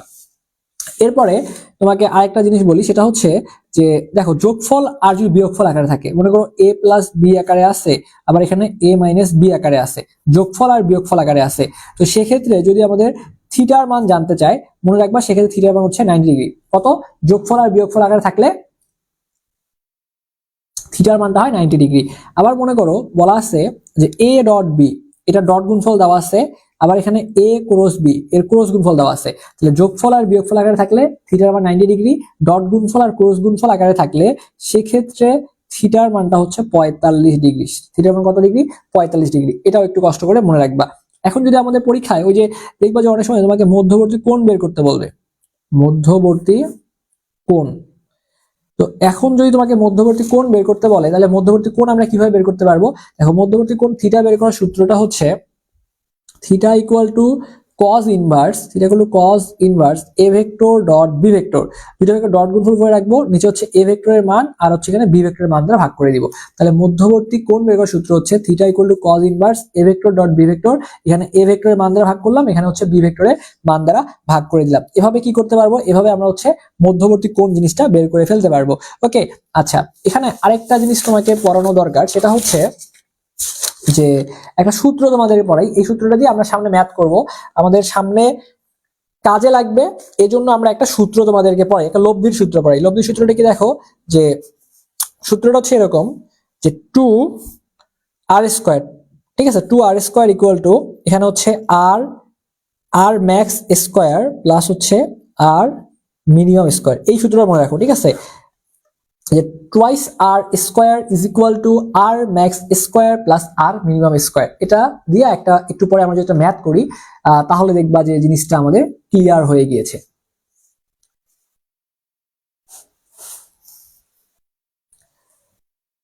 ওকে, আশা করি তোমরা এই পর্যন্ত বুঝতে পারছো। তো এরপরে যদি তোমাদেরকে বলি, সেটা হচ্ছে যে দুইটা ভেক্টর লম্ব হওয়ার শর্ত কি? দুইটা ভেক্টর লম্ব হওয়ার শর্ত কি? মনে রাখবা দুইটা ভেক্টর লম্ব হওয়ার শর্তটা হচ্ছে যে এ ডট বি, ঠিক আছে, দুইটা ভেক্টর লম্ব হওয়ার শর্ত হচ্ছে এ ডট বি ইকুয়াল টু 0 হবে। দুইটা ভেক্টর লম্ব হওয়ার শর্ত হচ্ছে এ ডট বি ইকুয়াল টু 0 হবে। এবং দুইটা ভেক্টর যদি বলি যে সমান্তরাল হওয়ার শর্ত কি? সমান্তরাল, দুইটা ভেক্টর সমান্তরাল হওয়ার শর্ত হচ্ছে a cross b equal to 0 হবে। লম্ব হওয়ার শর্ত হচ্ছে এ ডট বি ইকুয়াল টু 0 হবে, সমান্তরাল শর্ত হচ্ছে a cross b equal to 0 হবে। আচ্ছা, এরপর যদি বলি সামান্তরিকের, দেখো কয়েকটা জিনিস তোমাকে কয়েকটা সূত্র পড়াই, এগুলো পরীক্ষায় হুবহু চলে আসে, এজন্য এই জিনিসগুলো আমাদের জানতে হবে। তো এগুলো যদি একটু পড়ি আমরা, দেখো সেটা হচ্ছে যে আমাদের বলতে পারে যে সামান্তরিকের বাহু দেওয়া আছে, ক্ষেত্রফল তুমি কিভাবে বের করবা? সামান্তরিকের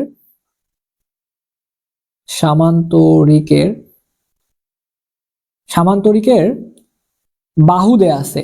তো সামান্তরিকের যদি বাহু দেওয়া থাকে, সেক্ষেত্রে যদি আমি ক্ষেত্রফল বের করতে চাই, সেক্ষেত্রে আমি ক্ষেত্রফল কিভাবে বের করবো? ক্ষেত্রফল বের করবো হচ্ছে এ ক্রস বি, ঠিক আছে। তাহলে সামান্তরিকের বাহু দেওয়া আছে, আমি যদি ক্ষেত্রফল বের করতে চাই সেটা হচ্ছে এ ক্রস বি। এখন সামান্তরিকের, আবার মনে করো সামান্তরিকের কর্ণ দেওয়া আছে, সামান্তরিকের কর্ণ দেওয়া থাকলে ক্ষেত্রফলের সূত্রটা হয় কি জানো? ক্ষেত্রফলের সূত্র হয় হাফ এ ক্রস বি। তাহলে সামান্তরিকের বাহু দেওয়া থাকলে ক্ষেত্রফলের সূত্রটা হয় এ ক্রস বি, সামান্তরিকের কর্ণ দেওয়া থাকলে ক্ষেত্রফলের সূত্রটা হয় হাফ এ ক্রস বি। ওকে, আচ্ছা। এবং যদি তোমাকে এখানে বলে যে ত্রিভুজের বাহু দেওয়া আছে, ত্রিভুজের বাহু দেওয়া আছে, সেক্ষেত্রে যদি ক্ষেত্রফল জানতে চায় সেটাও হবে হাফ এ ক্রস বি। জাস্ট এখানে তোমাদেরকে সূত্রগুলো আমি একটু করে পড়াই দিলাম যাতে এগুলো থেকে প্রশ্ন আসলে তোমরা ভুল না করো। তো আমরা চলো দেখি যে এখান থেকে আমাদের কি টাইপের প্রশ্নগুলো আসতে পারে, আমরা তাহলে সেই প্রশ্নগুলো একটু করে সমাধান করার চেষ্টা করব। তো দেখো প্রথম যে প্রবলেমটা আমাদের এখানে দেওয়া আছে, বলছে যে দুটি সমমানের বল, সমমানের মানে কি? মনে করো একটা হচ্ছে পি আর হচ্ছে কিউ, ইকুয়াল মানে কি দুটো সমান, মানে পি আর কিউ দুটাই সমান, সমান বলছে যে দুটো সমানের বল কত ডিগ্রি কোণে ক্রিয়া করলে বলদ্বয়ের লব্ধি শূন্য হবে। দেখো তো ভাইয়া, এটা কি বোঝা যায়? সমান মানে হচ্ছে যে পি আর কিউটা সমান, আমাকে বলছে যে লব্ধিটা শূন্য, লব্ধি শূন্য, যে বলছে এই যে কোথায় কোথায় বলছে, এই যে খেয়াল করো লব্ধি শূন্য হবে, লব্ধি শূন্য হবে মানে কি আর ইকুয়াল টু শূন্য।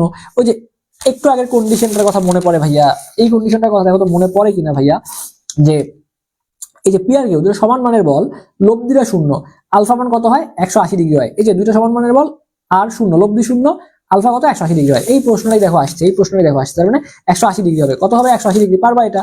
আচ্ছা, এরপরে দেখো পরের প্রশ্নটা কি বলছে।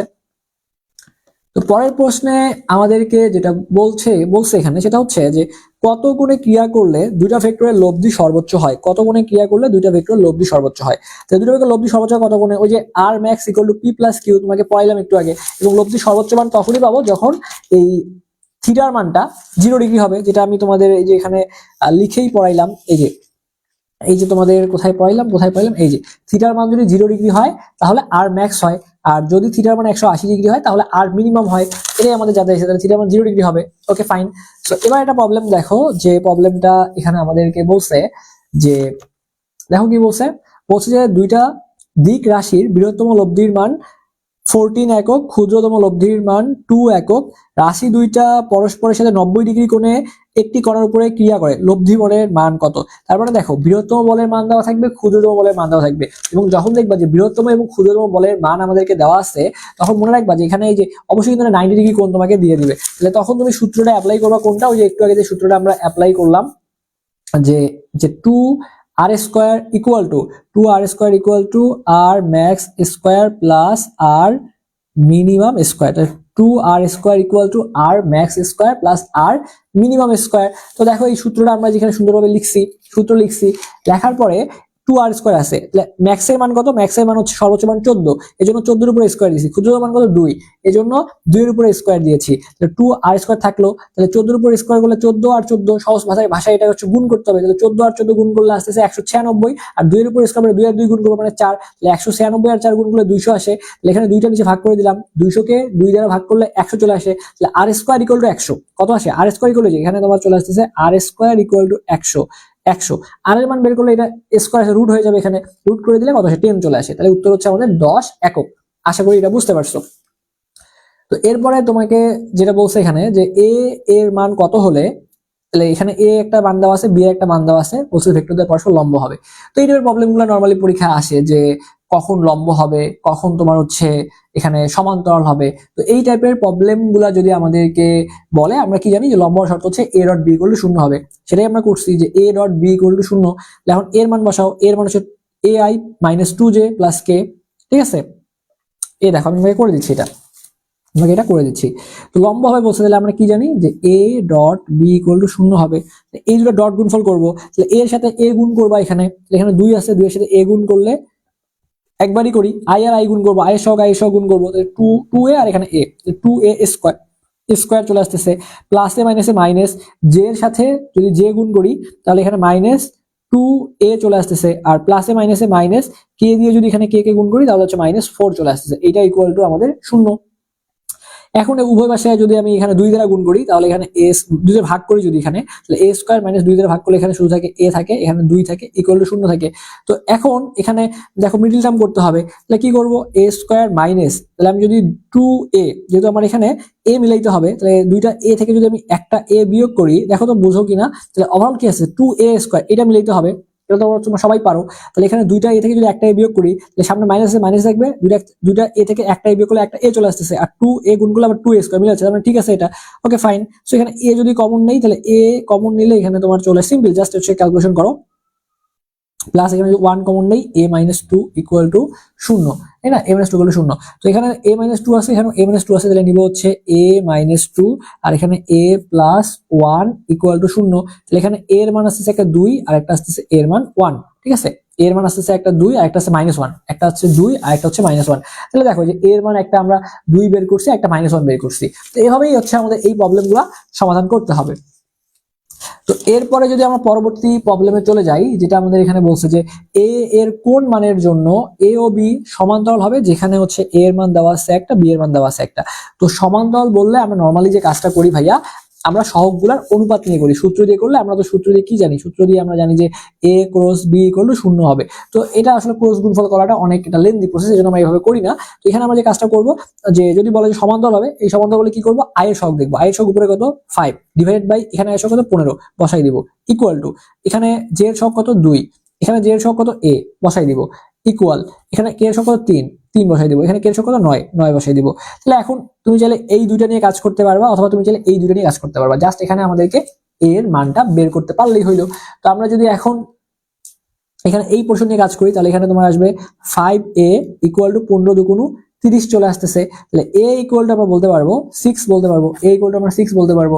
ওকে, তো এইভাবে কিন্তু ভাই আমরা চাইলে এই যে প্রবলেমগুলো আছে এগুলা কিন্তু আমরা সলিউশন করে ফেলতে পারবো। ওকে, এগুলোতে সমস্যা না হওয়ারই কথা। তো এবার যদি আমরা পরবর্তী প্রশ্নটার দিকে চলে যাই, দেখো পরবর্তী প্রশ্নে আমাদের কি বলছে। তো পরবর্তী প্রশ্নে আমাদেরকে বলছে যে এ এর একটা মান দেয়া আছে, বি এর একটা মান দেয়া আছে, বলছে যে এ ও বি এর মধ্যবর্তী কোণের মান বের করতে বলছে। তো মধ্যবর্তী কোণ বের করার দেখো সিম্পল উপায় কি, আমরা জানি যে সূত্র কি, theta equal to cos inverse, উপরে থাকে a ডট বি, নিচে a ভেক্টরের মান এবং b ভেক্টরের মান ভাগ করব। তাহলে a ডট বি আগে করি, তো এখানে যদি a আর b গুণ করি, তাহলে এখানে দেখো 6 দুগুণ চলে আসতেছে 12, তারপরে প্লাসে প্লাসে প্লাস 3 দুগুণ এখানে 6, আর এখানে 2 আছে, এখানে কিছু নেই মানে 1 আছে, 2 একে 2, তাহলে 12 আর 6 18 আর 2 20, উপরে চলে আসছে 20, আর নিচে কি করতে হবে, এই a ভেক্টরের মান দ্বারা ভাগ করতে হবে, বি ভেক্টরের মান দ্বারা ভাগ করতে হবে। a ভেক্টরের মান বের করো, a ভেক্টরের মান কেমনে বের করব, এখানে আছে এই যে 2i plus 2j plus k, তাহলে রুট ওভার দিলাম, 2 এর উপর স্কয়ার মানে 4, 4 2 এর উপর স্কয়ার মানে আবার 4, 1 এর উপর স্কয়ার মানে 1, তাহলে 4 4 আর এটাকে 9, 9 কে রুট করলে 3 চলে আসতেছে, তার মানে এই যে a এর মান হচ্ছে 3 আর b এর মানটা কি হচ্ছে দেখো রুট ওভার, এই যে আবার একই হবে, 6 এর উপর স্কয়ার 36, 3 এর উপর স্কয়ার 9, 2 এর উপর স্কয়ার 4, তাহলে b এর মান কত আসতেছে 36 আর 4 40 আর 9 49, 49 কে রুট করলে 7 চলে আসতেছে, তাহলে 7 নিয়ে এসে এখানে বসাই দিলাম, 3 7 21, উপরে আসতেছে 20, তাহলে থিটা গুলো cos ইনভার্স 20/21, তাহলে এই যে থিটা গুলো cos ইনভার্স 20/21। এভাবেই কিন্তু তারা অপশনগুলোর মধ্যে রেখে দিয়েছে। তো এভাবেই আমরা কিন্তু এগুলো ক্যালকুলেশন করতে পারবো। তো এরপরে পরের যে প্রশ্নটা সেটা কি বলছে এখানে দেখো একটু করে, এখানে a এর মান দেওয়া আছে এত, b এর মান দেওয়া আছে এত, তো বলছে যে a ও b এর মধ্যবর্তী কোণ কত। আচ্ছা, a ও b এর মধ্যবর্তী কোণ বের করার সূত্রটা কি, আমরা জানি যে theta equal to cos inverse a dot b, a ভেক্টরের মান এবং হচ্ছে b ভেক্টরের মান দ্বারা ভাগ করব। তো এখন ঝামেলা যেটা লাগছে সেটা হচ্ছে যে i এর সাথে i গুণ করতে হয়, j এর সাথে j গুণ করতে হয়, k এর সাথে k গুণ করতে হয়। তো এখানে i আছে, এখানে তো i নাই, তাহলে গুণ করা যাবে যাবে না, তারপরে উপরে কত 0, তাহলে cos ইনভার্স 0, তাহলে cos কত ডিগ্রি মান 0, আমরা সবাই জানি যে cos 90 ডিগ্রি মান 0, কারণ আমরা জানি যে sin 91, তাহলে sin এর অপোজিট হচ্ছে cos, তাহলে cos 90 এর মান হচ্ছে 0, তাহলে cos 90 এর মান 0। তো এভাবেই কিন্তু আমরা এই প্রশ্নগুলো সমাধান করে ফেলতে পারবো। তো এবার যদি আমরা একটু দেখার চেষ্টা করি, সেটা হচ্ছে যে এখানে আমাকে বলছে যে c equal to a cross b, এবং এখানে তোমাকে বলছে যে d equal to b cross a, c ও d এর মধ্যবর্তী কৌণিক অবস্থান কত। দেখো একটা যদি হয় a ক্রস b আর একটা যদি হয় b ক্রস a, খেয়াল করো একটা যদি হয় a ক্রস b আর একটা যদি হয় b ক্রস a, তাহলে এইখানে আমাদের যদি মধ্যকার যে কোণের যে মান সেটা মনে রাখবে 180 ডিগ্রি হবে সবসময়। একটা যদি a ক্রস b আর একটা যদি b ক্রস a হয়, তাহলে মাঝের যে কোণটা থাকবে এর মান হচ্ছে কত হবে 180 ডিগ্রি হবে। কত হবে বলতো 180 ডিগ্রি হবে। আশা করি এটা বুঝতে পারছো। তো এরপরে যদি ভাই আমরা পরবর্তী আলোচনায় চলে যাই, সেটা হচ্ছে দেখো এটাও খুবই কমন একটা প্রশ্ন, নরমালি পরীক্ষাগুলোতে আসে, খুবই গুরুত্বপূর্ণ একটা প্রশ্ন, যে দুইটা ভেক্টরের স্কেলার গুণফল 15 একক, এদের ভেক্টর গুণফলের মান হচ্ছে এত, এখানে মানে কনসেপ্টটা কি, কনসেপ্ট হচ্ছে যে একটা দুইটা ভেক্টরের স্কেলার গুণের মান দেওয়া থাকবে, ভেক্টর গুণের মান দেওয়া থাকবে, তোমাকে মধ্যবর্তী কোণ বের করতে বলবে। তো এরকম যদি স্কেলার গুণ আর ভেক্টর গুণ থাকে, আমরা একটু আগে মধ্যবর্তী কোণ কি শিখছি, আমরা মধ্যবর্তী কোণ একটু আগে যেটা শিখলাম সেখানে সূত্রটা ছিল যে theta equal two cos inverse, theta equal two cos inverse, উপরে থাকবে হচ্ছে এ ভেক্টরের মান, এখানে বি ভেক্টরের মান, উপরে হচ্ছে এ ডট বি থাকবে, নিচে হচ্ছে এ ভেক্টরের মান, হচ্ছে বি ভেক্টরের মান, এভাবে আমরা শিখছি। আর যদি থাকে যে স্কেলার গুণফল দেওয়া আছে, ভেক্টর গুণফল দেওয়া আছে, সেক্ষেত্রে সূত্রটা কি হবে জানো, যে theta equal two tan inverse, উপরে বসাবা ক্রস গুণফলের মান, নিচে বসাবা ডট গুণফলের মান। তাহলে ক্রস গুণফল কত, এখানে ক্রস গুণফল মানেই তো হচ্ছে ভেক্টর গুণফল, তাহলে উপরে হচ্ছে 5√3 বসাইলাম, আর ডট গুণফল মানে কত 15, নিচে 15 বসাই দিলাম, 5 × 5 3 × 5 15, 3 দিয়ে কাটলাম, আবার 3 দিয়ে যদি √3 কাটি, তাহলে দেখো উপরে √3 মানে কত, উপরে √3 মানে তোমার হচ্ছে এই যে √3, এখানে √3 আছে আর নিচে 3 আছে, 3 মানে কত, একটা √3 আরো একটা √3, একটা √3 কাটাকাটি গেলে 1/√3 থাকে।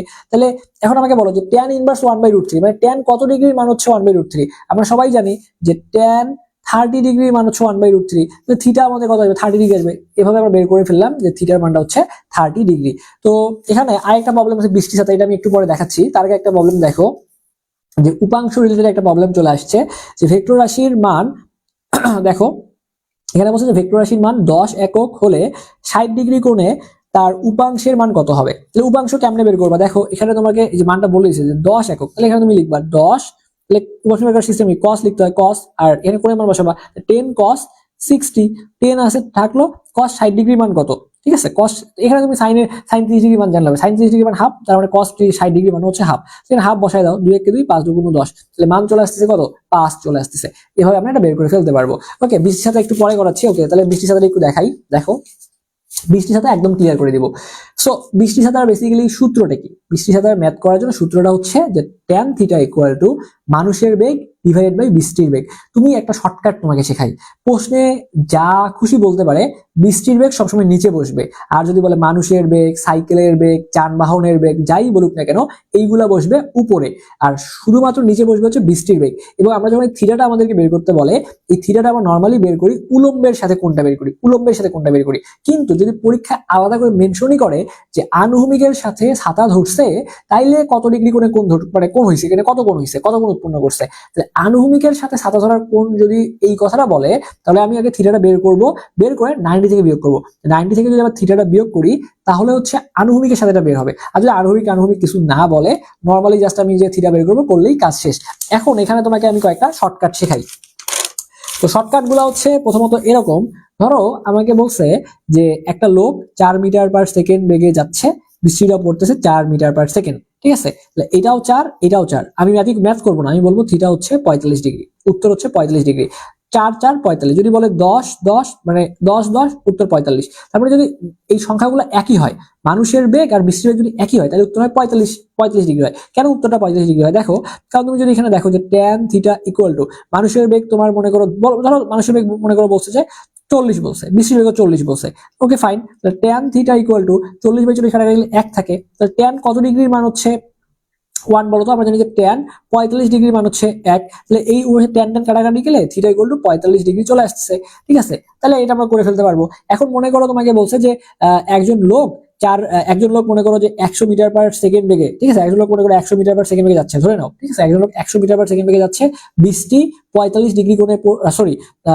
সে 45 ডিগ্রি কোণে ছাতা ধরছে, বৃষ্টির বেগ কত, তাহলে দেখো যদি তোমাকে থিটার কথাটা আবার 45 বলে দেয়, ঠিক আছে, তাহলে তোমাকে ম্যাথ করাই লাগবে না। সেক্ষেত্রে তোমার যদি থিটা 45 হয়, তোমাকে যদি বলে যে মানুষের বেগ 100, মনে রাখবা বৃষ্টির বেগও 100, দুইটাই সমান, কারণ এখানে থিটা 45 হলে এই দুটো যদি সমান হয়, তার মানে তোমাকে এইভাবে প্রশ্নগুলো বলতে পারে, একটা বেগ বলে দিল 45 বললো, তাহলে অপরটা কত, ওটাও 100, এটা 100 হলে ওটাও 100, এটা 50 হলে ওটা 50, আর যদি এবার সমান হয় তাহলে তাও কিন্তু তোমার থিটা মান হবে 45 ডিগ্রি। ওকে, সো এইগুলা আশা করি তোমরা বুঝতে পারছো, একদম সিম্পল ব্যাপার স্যাপার।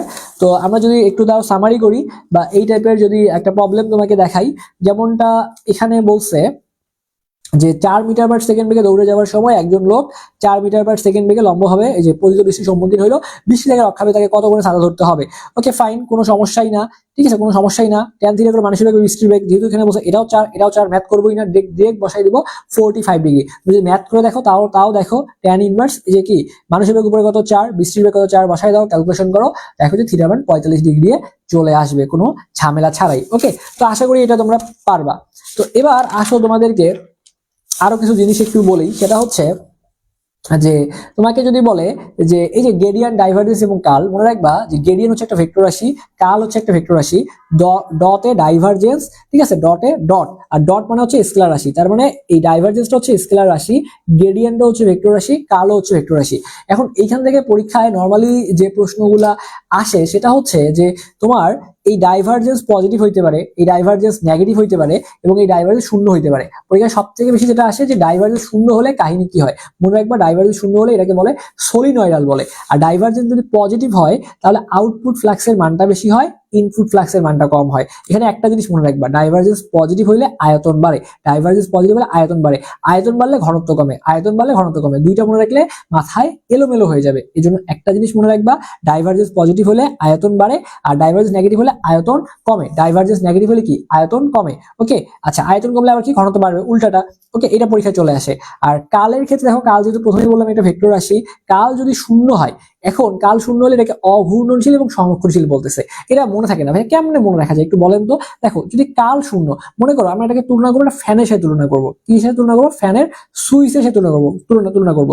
যদি মনে করো ফ্যানের সুইচটা বন্ধ করে রাখি, তাহলে কি ফ্যানটা ঘুরবে? ফ্যান তো ঘুরবে না, তার মানে কি, অঘূর্ণনশীল। তাহলে এই যে ফ্যানটাকে আমি ঘুরাচ্ছি না, তার মানে কি, ফ্যানটাকে আমি যত্নে রাখছি, ফ্যানটাকে আমি সংরক্ষণ করে রাখছি, যাতে এটা বেশি দিন টেকসই হয়, ফ্যানটা আমার নষ্ট নয়, ফ্যানের জন্য ভালো থাকে। ঠিক আছে, জাস্ট কথার কথা তোমাকে বোঝানোর জন্য বলতেছি। তার মানে কি, আমি একটা ফ্যানটাকে সুন্দরভাবে সংরক্ষণ করে রাখছি, ঠিক আছে, একদম যে ধুলাবালি ছিল সবগুলা মুছায় ফ্যানটা সুন্দরভাবে সংরক্ষণ করে রাখছি। তাহলে অঘূর্ণনশীল মানে কি, সংরক্ষণ করে রাখছি। তাহলে যেহেতু এখানে শূন্য মানে ফ্যানটা বন্ধ আছে, ফ্যান বন্ধ আছে মানে কি, সে ঘুরতেছে না, ঘুরতেছে না মানে কি, মানে সে অঘূর্ণনশীল। অঘূর্ণনশীল মানে কি, জিনিসটাকে আমি সংরক্ষণ করে রাখছি। এবার মনে করো যে কাল শূন্য হয় নাই, মানে ফ্যানটা ঘুরতেছে, তাহলে ফ্যান যদি ঘুরে তাহলে কি, ঘুরতেছে, ঘুরতেছে ঘূর্ণনশীল, তাহলে কি তখন কি এটাকে যত্নে রাখছি? না, যত্নে রাখিনি। সংরক্ষণ করে রাখছি? না, সংরক্ষণ করে রাখিনি। তখন কি, সেটা হচ্ছে অসংরক্ষণশীল। সো এইগুলা যেভাবে পারো মনে রাখাও, ঠিক আছে, যেহেতু মনে থাকে না আমাদের, এই জন্য আমি তোমাকে একটু বললাম যে এই টেকনিক গুলা খাটাই তুমি আসলে চাইলে মনে রাখতে পারো ভাইয়া, এই এই আর কি। ঠিক আছে, তুমি একটু মনে রাখতে পারো এখানে। তো এখানে দেখো, আমি তোমাকে আরেকটা সুন্দর একটা প্রবলেম তোমাকে আমি পড়াই, এটাও একটা ইউনিভার্সিটিতে আসছিল একবার। তো এই প্রবলেমটা দেখো, আমি তোমাকে একটু সমাধান করাই দেই। তো এখানে যেটা বলছে সেটা হচ্ছে যে একটা বস্তুকে যে পরিমাণ বল দ্বারা পূর্ব দিকে, সেই একই পরিমাণ বল দ্বারা দক্ষিণ দিকে টানা হচ্ছে। একবার পূর্ব দিকে টানছে, ওই সেম পরিমাণ বল দ্বারা এবার দক্ষিণ দিকে টানতেছে। খুব ভালো কথা, কোনো সমস্যা নাই। এখন আমাকে বলছে যে লব্ধি বল পশ্চিম দিকের সাথে কত কোণ উৎপন্ন করবে। যে লব্ধি বলটা আছে, একদম সিম্পল ভাইয়া, চাপ নিও না, দেখে ভয় লাগতেছে, আরে ভয় পাইও না, একদম সিম্পল একটা ম্যাথ। দেখো কি বলছে, যে লব্ধি বল পশ্চিম দিকের সাথে কত কোণ উৎপন্ন করবে। একদম সিম্পল না? দেখো তো কেন সিম্পল, দেখো তো এখানে কি হয়েছে ভাইয়া, এখানে কি বলছে দেখো তো ভাইয়া। যে আমরা এই যে নর্মালি কি জানি, ডিরেকশন গুলো কি জানি, এদিকে পূর্ব, পশ্চিম, উত্তর, দক্ষিণ, সেটা লিখে নিলাম। এই যে পূর্ব, পশ্চিম, উত্তর, দক্ষিণ লিখে নিলাম। তা আমাকে বলছে যে একটি বস্তুকে যে পরিমাণ বল দ্বারা পূর্ব দিকে, এই যে পূর্ব দিকে টানতেছে, এই যে পূর্ব মানে এই দিকে টানতেছে, তাহলে যে পরিমাণ বল দ্বারা পূর্ব দিকে টানতেছে, সেই একই পরিমাণ বল দ্বারা দক্ষিণ দিকে, তার মানে পূর্ব দিকে টানতেছি আবার দক্ষিণ দিকে টানতেছি। তাহলে যদি একই বল বলছে, তাহলে এইদিকে যদি এফ পরিমাণ বলে টানি, এইদিকেও তোমার হচ্ছে এফ পরিমাণ বলে টানছি, এইদিকে টানতেছি আবার এইদিকে টানতেছি, তাহলে মাঝখানে কি লব্ধি কাজ করবে, এই মাঝ বরাবর লব্ধি কাজ করবে। তাহলে এই লব্ধিটা হচ্ছে, মনে করো এটা হচ্ছে সেই আমার লব্ধি আর, এটা হচ্ছে সেই লব্ধি হচ্ছে আমার আর। ওকে, ভিডিও কি দেখা যাচ্ছে, ঘোলা হয়ে গেছে কেন?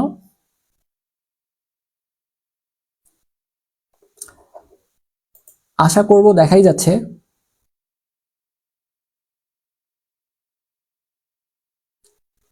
এখনো ঘোলা হয়ে আছে?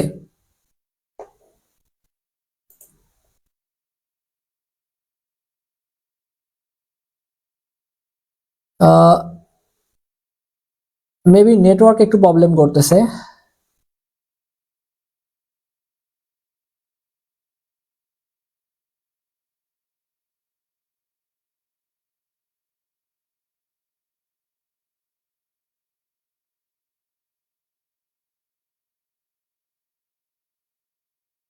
ওকে ফাইন, এখন দেখা যাচ্ছে। তাহলে আমি পূর্ব দিকে টানতেছি, আবার এদিকে দক্ষিণ দিকে টানতেছি, তাহলে মাঝখানে এইটা হচ্ছে আমার লব্ধি, এটা হচ্ছে আমার লব্ধি আর। ওকে ফাইন, তাহলে এইটা যদি আমার লব্ধি আর হয়, লব্ধির সাথে যে কোণটা করছে এটা থিটা, তাহলে এটা যদি থিটা হয়, নর্মালি আমরা যে কোণ বের করার সূত্র কি জানি, আমরা কোণ বের করার সূত্র জানি যে ট্যান থিটা ইকুয়াল টু, আমরা কি জানি বলতো, যে আমরা জানি যে tan theta equal to q sine alpha.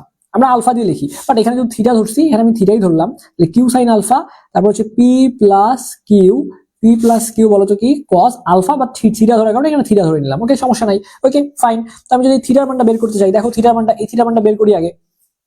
tan theta equal to q sine, এই যে কিউ এর যাওয়ার কথা হবে। এখন দেখো এইটাও এফ এটাও এফ, আমরা জানি যে যার সাথে অ্যাঙ্গেল সে থাকবে সিঙ্গেল, তো দুইটা মানে এফ, তাহলে ঝামেলা হওয়ার কথা না। ঠিক আছে, তুমি উপরে এফ বসাই দাও, কিউ এর মান হচ্ছে এফ, তাহলে এই যে এফ সাইন 90 ডিগ্রি বসাইলাম। পি এর মান কত? পি এর মানে যে যার সাথে অ্যাঙ্গেল, যার সাথে অ্যাঙ্গেল, ঠিক, এটা তোমার হচ্ছে কিউ এর মানে যে এটা, আর এটা পি ধরতে পারো, কারণ যার সাথে অ্যাঙ্গেল সে থাকবে সিঙ্গেল, একই কথা, দুইটা মান একই, তো তুমি যে কোনো একটা ধরলেই হয়ে যাচ্ছে, এখানে কোনো ঝামেলা নাই। তো এই যে এফ সাইন থিটা আর হচ্ছে এই যে p plus q cos theta, তাহলে দেখো এই যে কিউ এর জায়গায় বসাইলাম এফ, সাইন বসাইলাম, থিটা মান কত? একটা এইদিকে টানতেছে পূর্ব দিকে, আর একটা এইদিকে টানতেছে, তাহলে মাঝখানে কত? এই যে এই বরাবর আর এই বরাবর খেয়াল করো, মাঝখানে কোনটা কত? 90 ডিগ্রি, 90 ডিগ্রি বসাইছি, তাহলে এফ প্লাস এফ কস, এই যে আবার থিটা মান কত? 90 ডিগ্রি বসাইলাম। ওকে, তাহলে সাইন 90 ডিগ্রি মান কত বলো তো? সাইন 90 ডিগ্রি মান হচ্ছে 1, এর উপরে এফ থাকতেছে, কস 90 মান 0, এই জন্য পুরোটা 0 হয়ে যাচ্ছে, শুধু এফ থাকতেছে।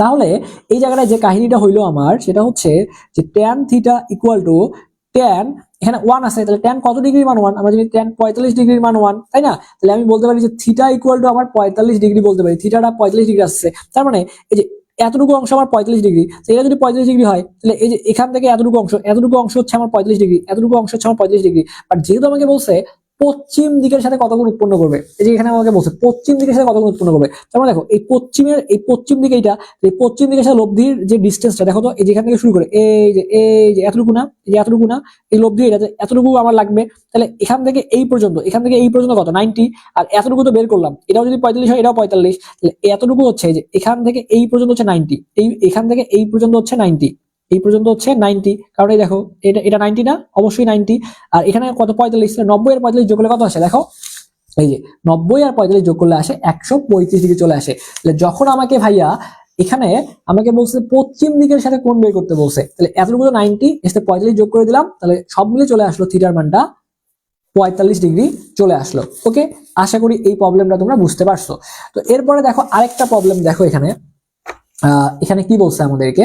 তো এখানে আমাদের যেটা বলছে যে দুইটা ভেক্টর, আর এর মান দেওয়া আছে এত, r1 এর মান এত, r2 এর মান এত, লব্ধি ভেক্টরের সমান্তরাল একক ভেক্টর কোনটি? অনেকে তো ভাববে কি ব্যাপার, কি বলছে এখানে, লব্ধি ভেক্টরের সমান্তরাল একক ভেক্টর, বাপরে বাপ, কিচ্ছু বুঝতেছি না, সব এলোমেলো। একদম সিম্পল ভাইয়া, আমাকে একক ভেক্টর বললে মনে করো যে এ একটা ভেক্টর, এর একক ভেক্টর বের করবো, ওকে ফাইন, এই এ ভেক্টরকে আমি এ ভেক্টরের মান দ্বারা ভাগ করব, তার মানে একক ভেক্টরের কনসেপ্ট হচ্ছে এটাই, যে ভেক্টরটা থাকবে ওই ভেক্টরকে ওই ভেক্টরের যদি আমি মান দ্বারা ভাগ করি, তাহলেই কিন্তু আমি একক ভেক্টর পেয়ে যাব, সিম্পল। এখানে আমাকে বলছে যে এই যে লব্ধি কথাটা বলছে, মানে এই ভেক্টর মানে r1 ভেক্টর আর r2 ভেক্টর লব্ধি বলছে, লব্ধি মানে কি দুটো ভেক্টর যোগ করতে হবে, যোগ করো, তাহলে এখানে দুইটা আই, এখানে একটা আই, তাহলে তিনটা আই, চারটা যে, আর এখানে দুইটা যে, ছয়টা যে, প্লাসে মাইনাসে মাইনাস, পাঁচটা থেকে তিনটা বিয়োগ করলে দুইটা কে থাকে এখানে, তাহলে এই যে লব্ধি বের করলাম, এখন এটা মানটা বের করি, আর কি √3² প্লাস 6² প্লাস 2², তাহলে 3 3 9, 6 6 36, 2 2 4, 36 আর 4 40, আর 9 49 কে রুট করলে 7 চলে আসতেছে, বের করে ফেললাম, তাহলে লব্ধি হচ্ছে এইটা। তাহলে এখন আমার ভেক্টর এইটা, তাহলে এই ভেক্টরের মান দ্বারা ভাগ করলেই তো কাহিনী শেষ। এখানে 3 ডিভাইডেড বাই 7i, এই যে 3 divide by 7i, 6 divide by 7j, তারপর হচ্ছে মাইনাস আছে মাইনাস 2 ডিভাইড বাই 7k। ওকে, তো এইভাবে যে উত্তরটা বের করলাম, দেখো এটা কোথায় আছে, এটা মেবি সর্বশেষ আছে, 3/7i প্লাস হচ্ছে তোমার এখানে এই যে 6/7j আর মাইনাস 2/7k। তো এই যে আমাদের উত্তরটা কিন্তু মিলে গিয়েছে। ওকে, উত্তরটা কিন্তু আমাদের মিলে গিয়েছে। এভাবে কিন্তু আমরা এই প্রশ্নগুলা কিন্তু সমাধান করে ফেলতে পারবো ভাইয়া। তো আমরা যদি আরেকটা প্রশ্ন একটু দেখার চেষ্টা করি এখান থেকে, সেটা দেখো যে এই টাইপের যদি একটা প্রবলেম আমাদেরকে বলে, দেখো এখানে কোন টাইপের প্রবলেম দেওয়া আছে, আমাকে মনে করে বলছে যে এবিসি একটা ঘনবস্তুর তিনটা ধার যদি নির্দেশ করে, তাহলে ঘনবস্তুর আয়তন কত হবে। তো এই ধরনের কন্ডিশন গুলোর ক্ষেত্রে ঘনবস্তুর যে আয়তন, এই ঘনবস্তুর আয়তনগুলো আমরা কিভাবে বের করবো, দেখো ঘনবস্তুর আয়তন বের করবো হচ্ছে a dot b cross c করলেও উত্তর চলে আসবে, অথবা b dot c cross a করলে উত্তর চলে আসবে, আবার c dot a cross b করলে উত্তর চলে আসবে, চাপ নেওয়ার কিছু নাই। ওকে, তো আমরা দেখো আমরা চাপ নিব না, আমরা আর কি এই ফর্মেটে আগাবো না, আমরা শর্টকাট শিখবো। শর্টকাটটা কি, একটা প্রশ্ন দেখি ক্লিয়ার করে দিই, আমি তোমাকে জিনিসটা ক্লিয়ার করে দিই। দেখো এখানে তোমাকে বলছে যে এভাবে বলতে পারে যে তিনটা ভেক্টর a ইকুয়াল টু এত, b ইকুয়াল টু এত, c ইকুয়াল টু এত, যারা বেষ্টিত একটি আয়তকার ঘনবস্তুর আয়তন কত। তো আমাকে আয়তন বের করতে বলছে এবং a b c দেওয়া আছে, তো এখানে আমাদের সহগ করে নিতে হবে, a এর সবগুলো সহগ বসাবো, b বসাবো, c বসাবো, ঠিক আছে, বসালেই কাজ শেষ। আমরা নির্ণয় দিয়ে সমাধান করব এবং নির্ণয়কে মানটা ধরবো 0, এভাবে আমরা এখানে ক্যালকুলেশন করে বের করে ফেলতে পারবো। তো এখানে দেখো 1 1 2 ছিল, বসাইলাম 1 1 2, 2 1 3, 2 1 3 বসাইলাম, এরপর আছে 3 4 1 3 4 1, একদম সিরিয়াল করে বসাইলাম। এখন আমি জাস্ট ক্যালকুলেশন করবো, তাহলে এখানে 1 যদি আমি রাখি, তাহলে এই সারি বাদ এবং হচ্ছে এই কলাম বাদ, এই কলাম এবং সারি বাদ, তাহলে 1 1 কে 1, আর এদিকে তোমরা জানো এদিক গুণগুলো মাইনাস হয়, মাইনাস 3 4 12। ওকে, প্রথমটা প্লাস, পয়টা কি মাইনাস, মাইনাস দিলাম, মাইনাস কত, এটা তো ওই সূত্র দিই, প্রথমটা প্লাস, পয়টা মাইনাস, পয়টা প্লাস, এটা তোমরা যারা ম্যাথ পড়ছো সবাই তোমরা জানো এই জায়গাটায়। তো -1 যদি নেই, তাহলে এই যে এই সারি বাদ এই কলাম বাদ, এই সারি বাদ এই কলাম বাদ, তাহলে 2 1 কে 2, আর এখানে 3 3 কে 9, জাস্ট সামনে মাইনাস দিবা, তারপরে 2 আছে 2 দিলাম। ওকে, 2 নিলে এই সারি বাদ এই কলাম বাদ, তাহলে 4 2 8, আর এখানে মাইনাস থাকবে একটা, আর 3 1 কে 3, তাহলে এখানে ক্যালকুলেশন করো, 12 থেকে 1 বিয়োগ করলে -11, 9 থেকে 2 বিয়োগ করলে এখানে 7 আসে, -7, মাইনাসে মাইনাসে প্লাস, আর 7 1 কে 7। ওকে, আর এখানে 8 থেকে 5 বিয়োগ করলে 3 বিয়োগ করলে 5, 5 2 10, তাহলে 10 আর 7 17, 17 থেকে তুমি যদি এখানে 11 বিয়োগ করো, জাস্ট ক্যালকুলেশন করলে 6 চলে আসে। তো এইভাবে কিন্তু আমরা যে এই টাইপের যে প্রবলেমগুলো রয়েছে ভাইয়া, এই টাইপের প্রবলেমগুলো কিন্তু আমরা সমাধান করে ফেলতে পারবো। খুব একটা কিন্তু জটিল জিনিস না, একটু তুমি যদি চোখ কান খোলা রাখো, তাহলে তুমি এই প্রবলেমগুলো ইজিলি কিন্তু সলভ করে ফেলতে পারবা। তো এরপরে আমাদের পরবর্তী যে চ্যাপ্টারটা, সেটা হচ্ছে যে গুরুত্বপূর্ণ একটা চ্যাপ্টার, নিউটনিয়ান বলবিদ্যা। তো চলো আমরা সেই নিউটনিয়ান বলবিদ্যা নিয়ে কথা বলা শুরু করে দিব। তো এবার আমরা কথা বলবো যে চ্যাপ্টার নিয়ে, সেটা হচ্ছে আমাদের খুবই ইম্পর্টেন্ট একটা চ্যাপ্টার, নিউটনিয়ান বলবিদ্যা। নিউটনিয়ান বলবিদ্যা, ঠিক আছে, নিউটনিয়ান বলবিদ্যা। তো এই যে নিউটনিয়ান বলবিদ্যা, এখান থেকে আমাদের ভালোই প্রশ্ন আসে। প্রথমত দেখো এখানে যে আমাদের 4 ধরনের যে বল আছে, তোমরা সবাই জানো। একটু পানি খেয়ে নিচ্ছি, তোমরা একটু বলো যে ক্লাসটা কেমন লাগতেছে, ক্লাসটা বুঝতে পারতেছো কিনা, একটু আমাকে কাইন্ডলি জানাই দিবা।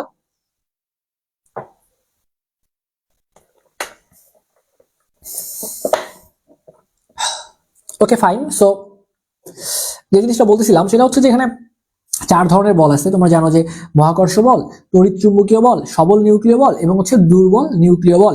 পরীক্ষায় প্রশ্ন আসবে যে সবচেয়ে শক্তিশালী বল কোনটা, সব থেকে শক্তিশালী বল কোনটা, শক্তিশালী মানে কি বলতো, সবচেয়ে শক্তিশালী কোনটা এখানে দেখো। তাহলে সবচেয়ে শক্তিশালী বলটা হচ্ছে আমাদের এখানে সবল নিউক্লিয় বল, সবল নিউক্লিয়। তাহলে এই যে সবল নিউক্লিয় যে বলটা আছে, এই সবল নিউক্লিয় বলটা হচ্ছে সবচেয়ে শক্তিশালী বল। সবল নিউক্লিয় বলটা হচ্ছে সবচেয়ে শক্তিশালী বল, তাহলে সবল নিউক্লিয় বলটা হচ্ছে সবচেয়ে শক্তিশালী বল। এবং যদি বলে যে সবচেয়ে দুর্বল বল কোনটা, দুর্বল, ঠিক আছে, দুর্বল, মনে রাখবা দুর্বলটা হচ্ছে মহাকর্ষ বল। এই মহাকর্ষ বলটাই হচ্ছে সবচেয়ে দুর্বল বল, আর সবল নিউক্লিয় বলটা হচ্ছে শক্তিশালী বল। তো এখন আমরা যে বেসিক্যালি যে সূত্রটা জানি এই চ্যাপ্টারে ম্যাথগুলো করার জন্য লাগবে, একদম যে বেসিক সূত্র লাগবে সেটা হচ্ছে F = ma, এই সূত্র আমাদের লাগবে। তো এখন যদি বলের এখানে তোমাকে একক বের করতে বলে, তাহলে এখানে দেখো ভরের একক আমরা জানি কেজি, ত্বরণের একক হচ্ছে আমরা জানি যে মিটার পার সেকেন্ড স্কয়ার, তাহলে বলের একক আসছে KG metre per second square. এই কেজি মিটার পার সেকেন্ড স্কয়ারকে আবার নিউটনও বলা হয়। এটা হচ্ছে আমাদের এসআই পদ্ধতিতে একক। তাহলে এসআই পদ্ধতিতে বলের একক কি নিউটন বা KG metre per second square, কারণ ভরের একক হচ্ছে কেজি, ত্বরণের একক হচ্ছে মিটার পার সেকেন্ড স্কয়ার। তাহলে KG metre per second square, এটা আমরা অনেকে জানি না, একটু মাথায় রাখবা, কারণ আমরা সবাই নিউটনটাই জানি। তো মাত্রা যদি বলে, তাহলে বলের মাত্রা কি, ভরের মাত্রা হচ্ছে m, ত্বরণের মাত্রা হচ্ছে LT ইনভার্স 2। তাহলে আমাদের বলের মাত্রা কি আসছে mLT ইনভার্স 2, এটাও পাবো। তো এখন আমাদের ঝামেলাটা যে জায়গায় লাগে এই চ্যাপ্টার ম্যাথগুলো করার সময়, আমরা জানি যে F = ma। এখন m তো ঠিক আছে, এই এর মানের পরিবর্তন হয়, এর কটা সূত্র জানতে হবে কিরকম। যদি আদি বেগ শেষ বেগ দেওয়া থাকে, তাহলে এর মানটা হয় v - u/t, ঠিক আছে। আর যদি সরণের কথা বলা থাকে, তাহলে সূত্র হয় a = u²/2s। এই s মানে কি দেখো, a =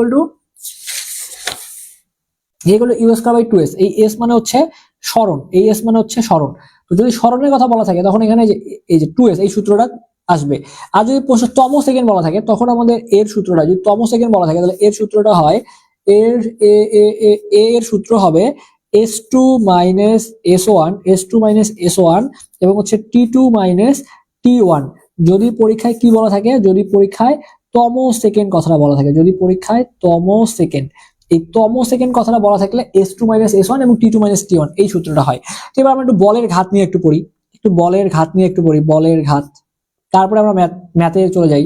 তো বলের ঘাত জিনিসটা কি, আমরা জানি যে বল, এই বল এবং বলের ক্রিয়াকালের গুণফলকে বলের ঘাত বলে, বল এবং বলের ক্রিয়াকালের গুণফলকে বলের ঘাত বলে। তাহলে এই যে এফ, এই এফ মানে কি বলতো, এই এফ মানে হচ্ছে আমাদের বল, আর এই টি মানে হচ্ছে বলের ক্রিয়াকাল, এই টি মানে হচ্ছে বলের ক্রিয়াকাল, এইটি মানে হচ্ছে বলের ক্রিয়াকাল, এটা হচ্ছে বল আর এটা হচ্ছে বলের ক্রিয়াকাল। তাহলে এই বল এবং বলের ক্রিয়াকালের যে গুণফল এটাকেই বলের ঘাত বলে, এবং বলের ঘাতকে জে দ্বারা প্রকাশ করা হয়। কি বললাম দেখো একটু করে, যে বলের ঘাত জিনিসটা কি, যে বল এবং বলের ক্রিয়াকালের গুণফলকে বলের ঘাত বলে, বলের ঘাতকে জে দ্বারা প্রকাশ করা হয়। তো এইখান থেকে আমাদের দেখো যে জিনিসগুলা লাগবে সেগুলো যদি তোমাকে একটু বলি, সেটা হচ্ছে যে আমরা বললাম বলের ঘাত যেটা, তো এই বলের ঘাত হচ্ছে আমাদের জে, এই বলের ঘাত হচ্ছে আমাদের জে। তো এই জে ইকুয়াল টু আবার আমরা কি বলতে পারি, তো এই জে ইকুয়াল টু আমরা বলতে পারি যেটা আগে বললাম, যে বল এবং বলের ক্রিয়াকালের গুণফলকে বলের ঘাত বললাম, ফাইন। ওকে, তো এখন এই এফ এর পরিবর্তে আবার লিখতে পারি আমরা এম এ, আর এখানে টি আছে, টি রাখলাম, তাহলে এম আছে, এম থাকলো, এর পরিবর্তে ওই যে আবার ভি মাইনাস ইউ বাই টি লেখা যায়, এখানে একটা টি আছে রাখলাম, তাহলে এইটি কাটাকাটি গেল, এখানে যদি এম দ্বারা যদি আমি গুণ করি এখানে, তাহলে সূত্র কি m v minus m u, m v minus m u. তাহলে দেখো j equal to M v minus m u চলে আসলো। তাহলে একটু আগে পাইলাম কি, জে ইকুয়াল টু হচ্ছে এফ ক্রস টি, এটা পাইছি, আবার পাইছি কি m v minus m u. তাহলে জে ইকুয়াল টু আমি কি কি পাইলাম, জে ইকুয়াল টু আমি পাইলাম যে এফ ক্রস টি, আর এখানে পেলাম m v minus m u. তার মানে বলের ঘাত ইকুয়াল টু, এই দেখো এটা কি শেষ বেগ থেকে আদি বেগ বিয়োগ করছি, তার মানে এটাকে বলা যায় না যে ভর বেগের পরিবর্তন, এগুলো তোমরা পড়ে আসছো আগে, যে বলের ঘাত ইকুয়াল টু আমরা কিন্তু বলতে পারি ভর বেগের, বলের ঘাত ইকুয়াল টু আমরা বলতে পারি ভর বেগের পরিবর্তন। তাহলে বলের ঘাত ইকুয়াল টু আমরা বলতে পারি কি ভর বেগের পরিবর্তন, এটা কিন্তু আমরা বলতে পারি। ওকে, এখন এই যে এখানে বলের ঘাত যেটা আছে, এটা যদি একক আর মাত্রা বের করতে চাই, তাহলে দেখো প্রথমে এককটা একটু দেখো তো, এককটা কি আসবে। একক যদি বের করতে চাই আমরা জানি যে J equal to F cross টি, তাহলে এখানে বলের মাত্রা হচ্ছে এম এল টি ইনভার্স, এটা আমরা আগে বের করছি, আর টি এর মাত্রা হচ্ছে একটা বড় হাতের টি। তাহলে এখানে তোমার এম এল থাকবে, দুইটা টি থেকে একটা টি বাদ গেলে M L T inverse one. তাহলে এই যে M L T inverse one, এই M L T inverse one এটা কি বলতো, এই M L T inverse one এটা হচ্ছে আমার বলের ঘাতের একক, সরি মাত্রা বের করছি, এমএলটি হচ্ছে এটা হচ্ছে বলের ঘাতের মাত্রা। আর যদি এককটা বের করি, একক যদি বের করি, একক কেমনে বের করব, দেখো এই যে আমরা জানি যে ইকুয়াল টু এফ ক্রস টি, তাহলে বলের একক আমরা জানি হচ্ছে নিউটন, সময় একক সেকেন্ড, তাহলে নিউটন সেকেন্ড বলতে পারি, অথবা বলের আরেকটা একক আমরা একটু আগে দেখছিলাম যে KG metre per second square. Okay, আর এখানে সময় আছে, সময় হচ্ছে সেকেন্ড, তাহলে এই দুইটা থেকে দেখো কি করলাম, আবার বলি, বলের ক্ষেত্রে হচ্ছে KG metre per second square লেখা যায়, সময়ের ক্ষেত্রে লেখা যায় সেকেন্ড। তাহলে এই যে এস টু থেকে যদি এস বিয়োগ যায় তাহলে কি থাকবে বলতো, থাকবে হচ্ছে KG metre per second, KG metre per second, KG metre per second কি থাকে ভাইয়া বলতো, কেজি মিটার পার সেকেন্ড থাকে। ওকে, এভাবেও কিন্তু আমরা জিনিসগুলো বের করে ফেলতে পারবো। তো এবার যদি আমরা একটু পরবর্তী আলোচনায় চলে যাই, সেটা হচ্ছে যে জড়তার ভ্রামক নিয়ে যদি একটু পড়ি, জড়তার ভ্রামক আমরা যদি একটু পড়াশোনা করি, জড়তার ভ্রামক, জড়তার ভ্রামক। তো জড়তার ভ্রামককে আমরা সবাই জানি যে জড়তার ভ্রামককে আমরা আই দ্বারা প্রকাশ করি, জড়তার ভ্রামককে আমরা আই দ্বারা প্রকাশ করি। তো আই ইজ ইকুয়াল টু আমরা কি জানি, I is equal to m r square. তো এমটা হচ্ছে, তো এখানে তোমরা জানো যে একটা বস্তু বা কণার ভর, আর হচ্ছে এখানে আমাদের ব্যাসার্ধ, বস্তু বা কণার ভর আর হচ্ছে এখানে ব্যাসার্ধ।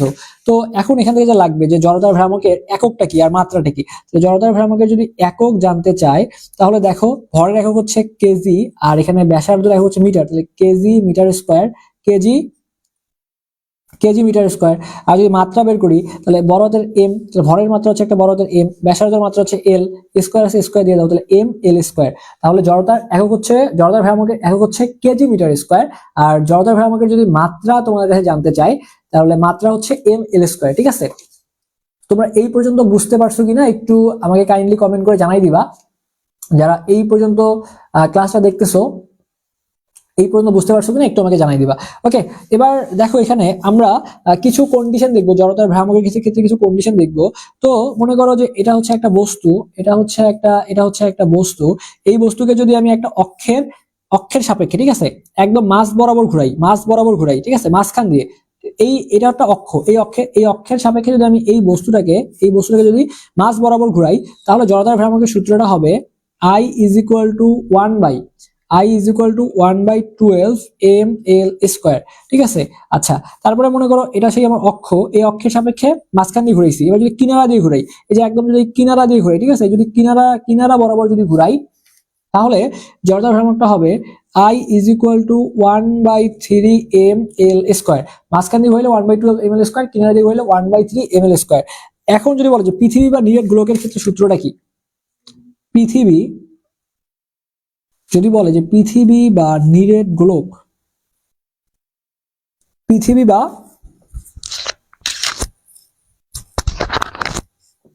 বা যদি বলে কি বলে দেখো তো, নিরেট গোলক, পৃথিবী বা নিরেট গোলক। তাহলে পৃথিবী বা নিরেট গোলক বললে আমাদের সূত্রটা কি হবে? I equal to 2/5, I is equal to 2/5 m r square. তাহলে পৃথিবী বা নিরেট গোলক বললে সূত্রটা হবে I is equal to 2/5 m r square. ঠিক আছে, তাহলে তিনটা জিনিস পড়লাম। একটা হচ্ছে যদি একদম মাঝখান দিয়ে ঘুরাই তাহলে সূত্রটা হচ্ছে I equal to 1/12 m l square. যদি আমি কিনারা দিয়ে ঘুরাই সূত্র হচ্ছে I equal to 1/3 m l square. পৃথিবী বা নিরেট গোলক বললে I equal to 2/5 m r square. আর যদি একটা বলে যে চাকতির কথা বলে, চাকতি বা সিলিন্ডার যদি থাকে, চাকতি বা সিলিন্ডার, তাহলে চাকতি বা যদি সিলিন্ডার হয়, চাকতি বা সিলিন্ডার হলে সূত্রটা কি হবে? চাকতি বা সিলিন্ডার হলে জড়তার ভ্রামক হবে I equal two 1/2 m r square. এই চারটার বাইরে পরীক্ষা আসে না। ঠিক আছে, এই টপিক থেকে যদি প্রশ্ন আসে এগুলোই আসবে, এর বাইরে আসবে না।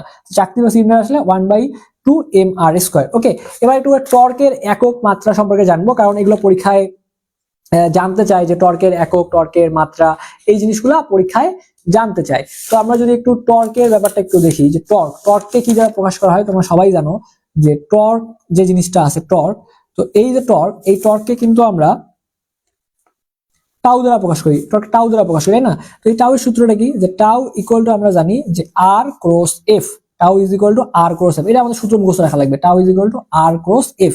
টর্কের যদি একক বের করি এখন, তাহলে দেখো এখানে বলের একক হচ্ছে নিউটন আর ব্যাসার্ধের একক হচ্ছে মিটার, নিউটন মিটার। এটা হচ্ছে আমাদের টর্কের একক। তো পরীক্ষায় আমাদের হঠাৎ করে টর্কের একক মনে থাকে না, এর সূত্রটা লিখবা, লিখে তুমি যে কাজটা করবা এককটা বের করবা। তো টর্কের একক হচ্ছে নিউটন মিটার।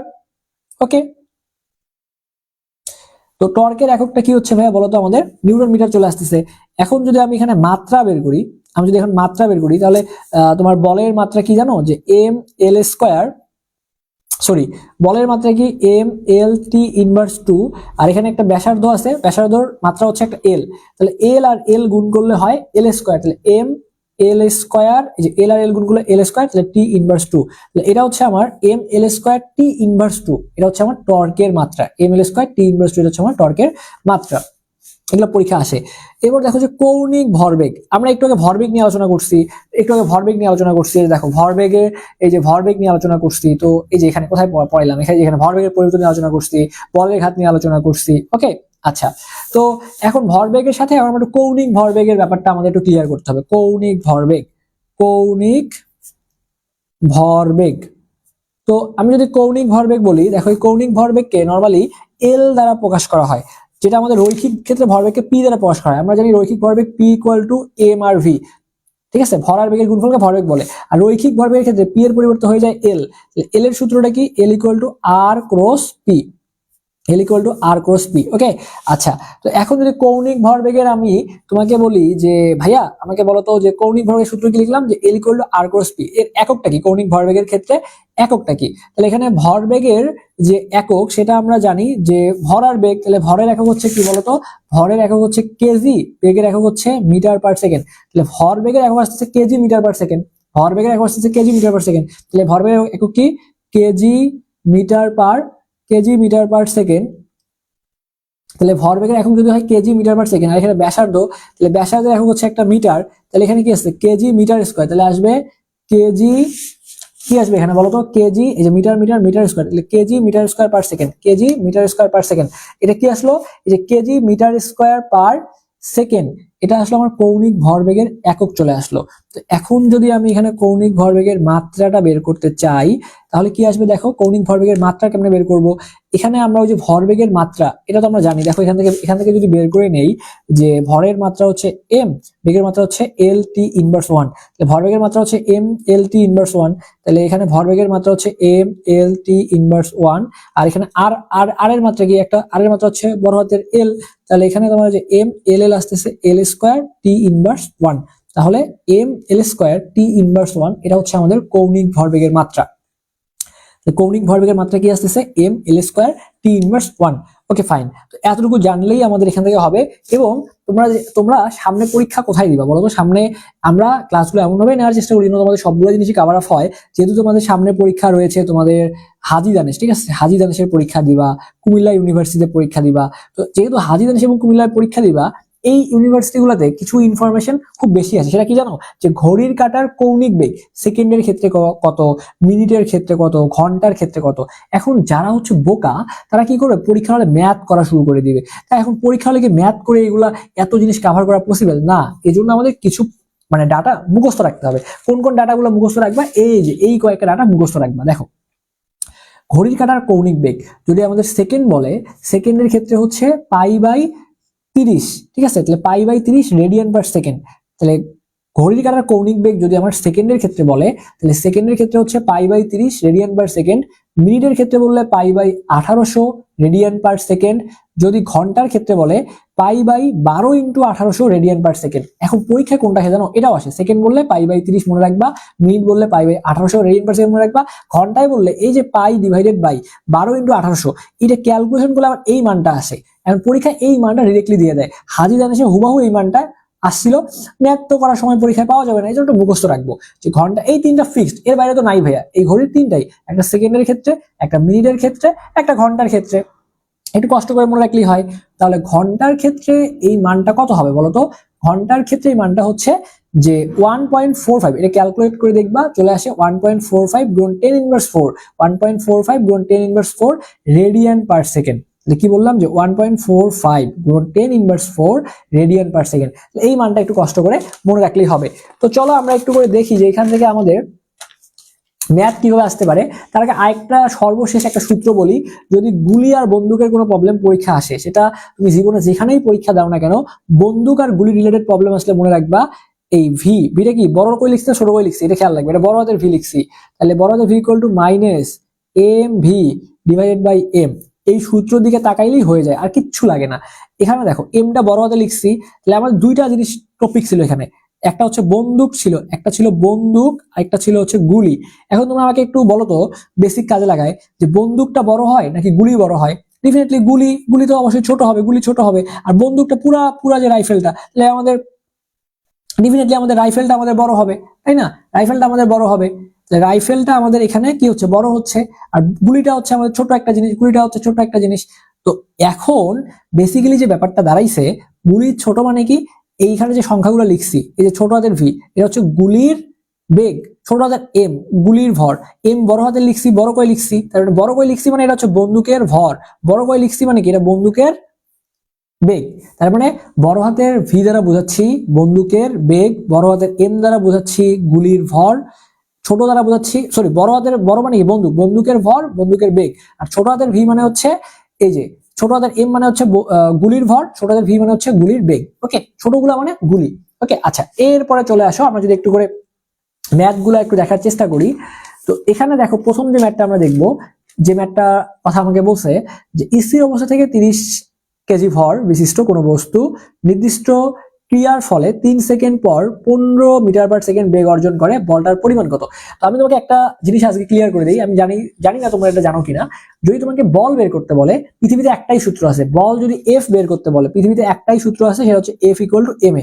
এর বাইরে কোনো সূত্র নেই। বল বের করতে বলে এই সূত্রই অ্যাপ্লাই করতে হবে। তো লিখলাম F equal to M A, লিখলাম এম এর মান দেখো দেওয়া আছে 30 কেজি, সুন্দরভাবে এম এর মান 30 বসাইতে পারবো, ঝামেলা নাই। তো এর মান ডিরেক্টলি বলা নেই। এ মানে কি ত্বরণের মান কি বলা আছে? না, বলা নেই। 3 সেকেন্ড বলা আছে, বলছে 15 মিটার পার সেকেন্ড বেগ অর্জন করে, স্থির অবস্থায় একটা বেগ দেওয়া আছে। তার মানে এই যে 15 মিটার পার সেকেন্ড যে বেগ অর্জন করলো, এটা হচ্ছে তার শেষ বেগ। স্থির অবস্থা থেকে মানে কি আদি বেগ দেওয়া আছে। তাহলে এখন আমরা বলতে পারি যে এর পরিবর্তে ভি মাইনাস ইউ বাই টি, শেষ বেগ হচ্ছে 15 বসায় দাও, ইউ এর মান নাই মানে 0, টি আছে বসায় দাও, টিকেও 3 বসায় দাও, 3 কে 3, 3 5 15, 5 দিয়ে 3 গুণ করে 150, অ্যান্সার শেষ। ওকে, আরেকটা জিনিস মেবি তোমাদের এখানে পড়াইনি, সেটা হচ্ছে কেন্দ্রমুখী ও কেন্দ্র বিমুখী বলটা একটু পড়াইনি, তাহলে ওইটা ম্যাথ চলে আসতেছে, তো একটু পড়াই ফেলি। তো আমরা জানি যে এফ কি, এফ হচ্ছে আমাদের, দেখো যে এফ, তো আমরা একটু লিখে দিই এফ সি। যদি আমরা কেন্দ্রমুখী বল চিন্তা করি এখানে, তাহলে এফ সি ইকুয়াল টু বলতে পারবা যে M V square divided by R. কেন্দ্রমুখী বল যদি বের করতে বলে বা কেন্দ্র বিমুখী বল যদি যাই বের করতে বলুক না কেন, এফ ইকুয়াল টু, তুমি একবার লিখতে পারো যে এফ ইকুয়াল টু এম, এই সূত্রে করবা। কেন্দ্রমুখী বা কেন্দ্র বিমুখী বল বের করতে বললে F equal to M V square divided by R equal to M omega square divided by R. তাহলে F equal to M V square divide by R, আর একটা হচ্ছে M omega square divide by R. এখানে ওমেগাটা হচ্ছে কি কৌণিক কম্পাঙ্ক, এখানে ওমেগা কি, ওমেগা হচ্ছে কৌণিক, এটা মনে রাখবা যে ওমেগা হচ্ছে কৌণিক কম্পাঙ্ক, ওমেগা হচ্ছে কৌণিক কম্পাঙ্ক। এখন এই যে আমরা এর একটা সূত্র দেখবো, এ ইকুয়াল টু মনে রাখবা ভি স্কোয়ার ডিভাইড বাই আর, ঠিক আছে। তাহলে কেন্দ্রমুখী ত্বরণ, এ মানে কি এখানে, এ মানে হচ্ছে এখানে তোমার কেন্দ্রমুখী ত্বরণ। কেন্দ্রমুখী ত্বরণের সূত্রটা কি, কেন্দ্রমুখী ত্বরণের সূত্র হচ্ছে ভি স্কোয়ার বাই আর। আর একটা যদি বলে যে রৈখিক বেগ এবং কৌণিক বেগের মধ্যে সম্পর্ক কি, এই ভি হচ্ছে রৈখিক বেগ আর এই ওমেগা কি বললাম কৌণিক বেগ, এই ভি হচ্ছে রৈখিক বেগ, এই ওমেগা হচ্ছে কৌণিক বেগ। তো আমাকে যদি বলে যে রৈখিক বেগ এবং কৌণিক বেগের মধ্যে সম্পর্ক নিচের কোনটা, তাহলে মনে রাখবা V equal to omega into R. এই V equal to omega into R এটা হচ্ছে আমার রৈখিক বেগ এবং কৌণিক বেগের মধ্যে সম্পর্ক। তো আমরা যদি একটা প্রবলেম দেখি এখানে আমাদের যে এই যে বলছে যে বৃত্তাকার পথে, দেখো কি বলছে একটু প্রবলেমটা খেয়াল করো। তো এখানে যে প্রবলেমটা আমাকে বলছে যে একটা গাড়ি বৃত্তাকার পথে কেন্দ্রমুখী ত্বরণ 2 মিটার পার সেকেন্ড এবং বেগ দেওয়া আছে 20 মিটার পার সেকেন্ডে চলে, বৃত্তাকার পথের ব্যাসার্ধ কত। কেন্দ্রমুখী ত্বরণ মানে এর মান দেওয়া আছে, বেগ দেওয়া আছে মানে ভির মান দেওয়া আছে। আমরা যে একটু সূত্র দেখলাম না, A C equal to V square by R. তাহলে এখানে এটা হচ্ছে আমার কেন্দ্রমুখী ত্বরণ, যার মান দেওয়া আছে আমার 2 দেওয়া আছে, এবং এই যে এখানে কার মান দেওয়া আছে, বেগ দেওয়া আছে মানে ভি এর মান দেওয়া আছে 20 মিটার পার সেকেন্ড।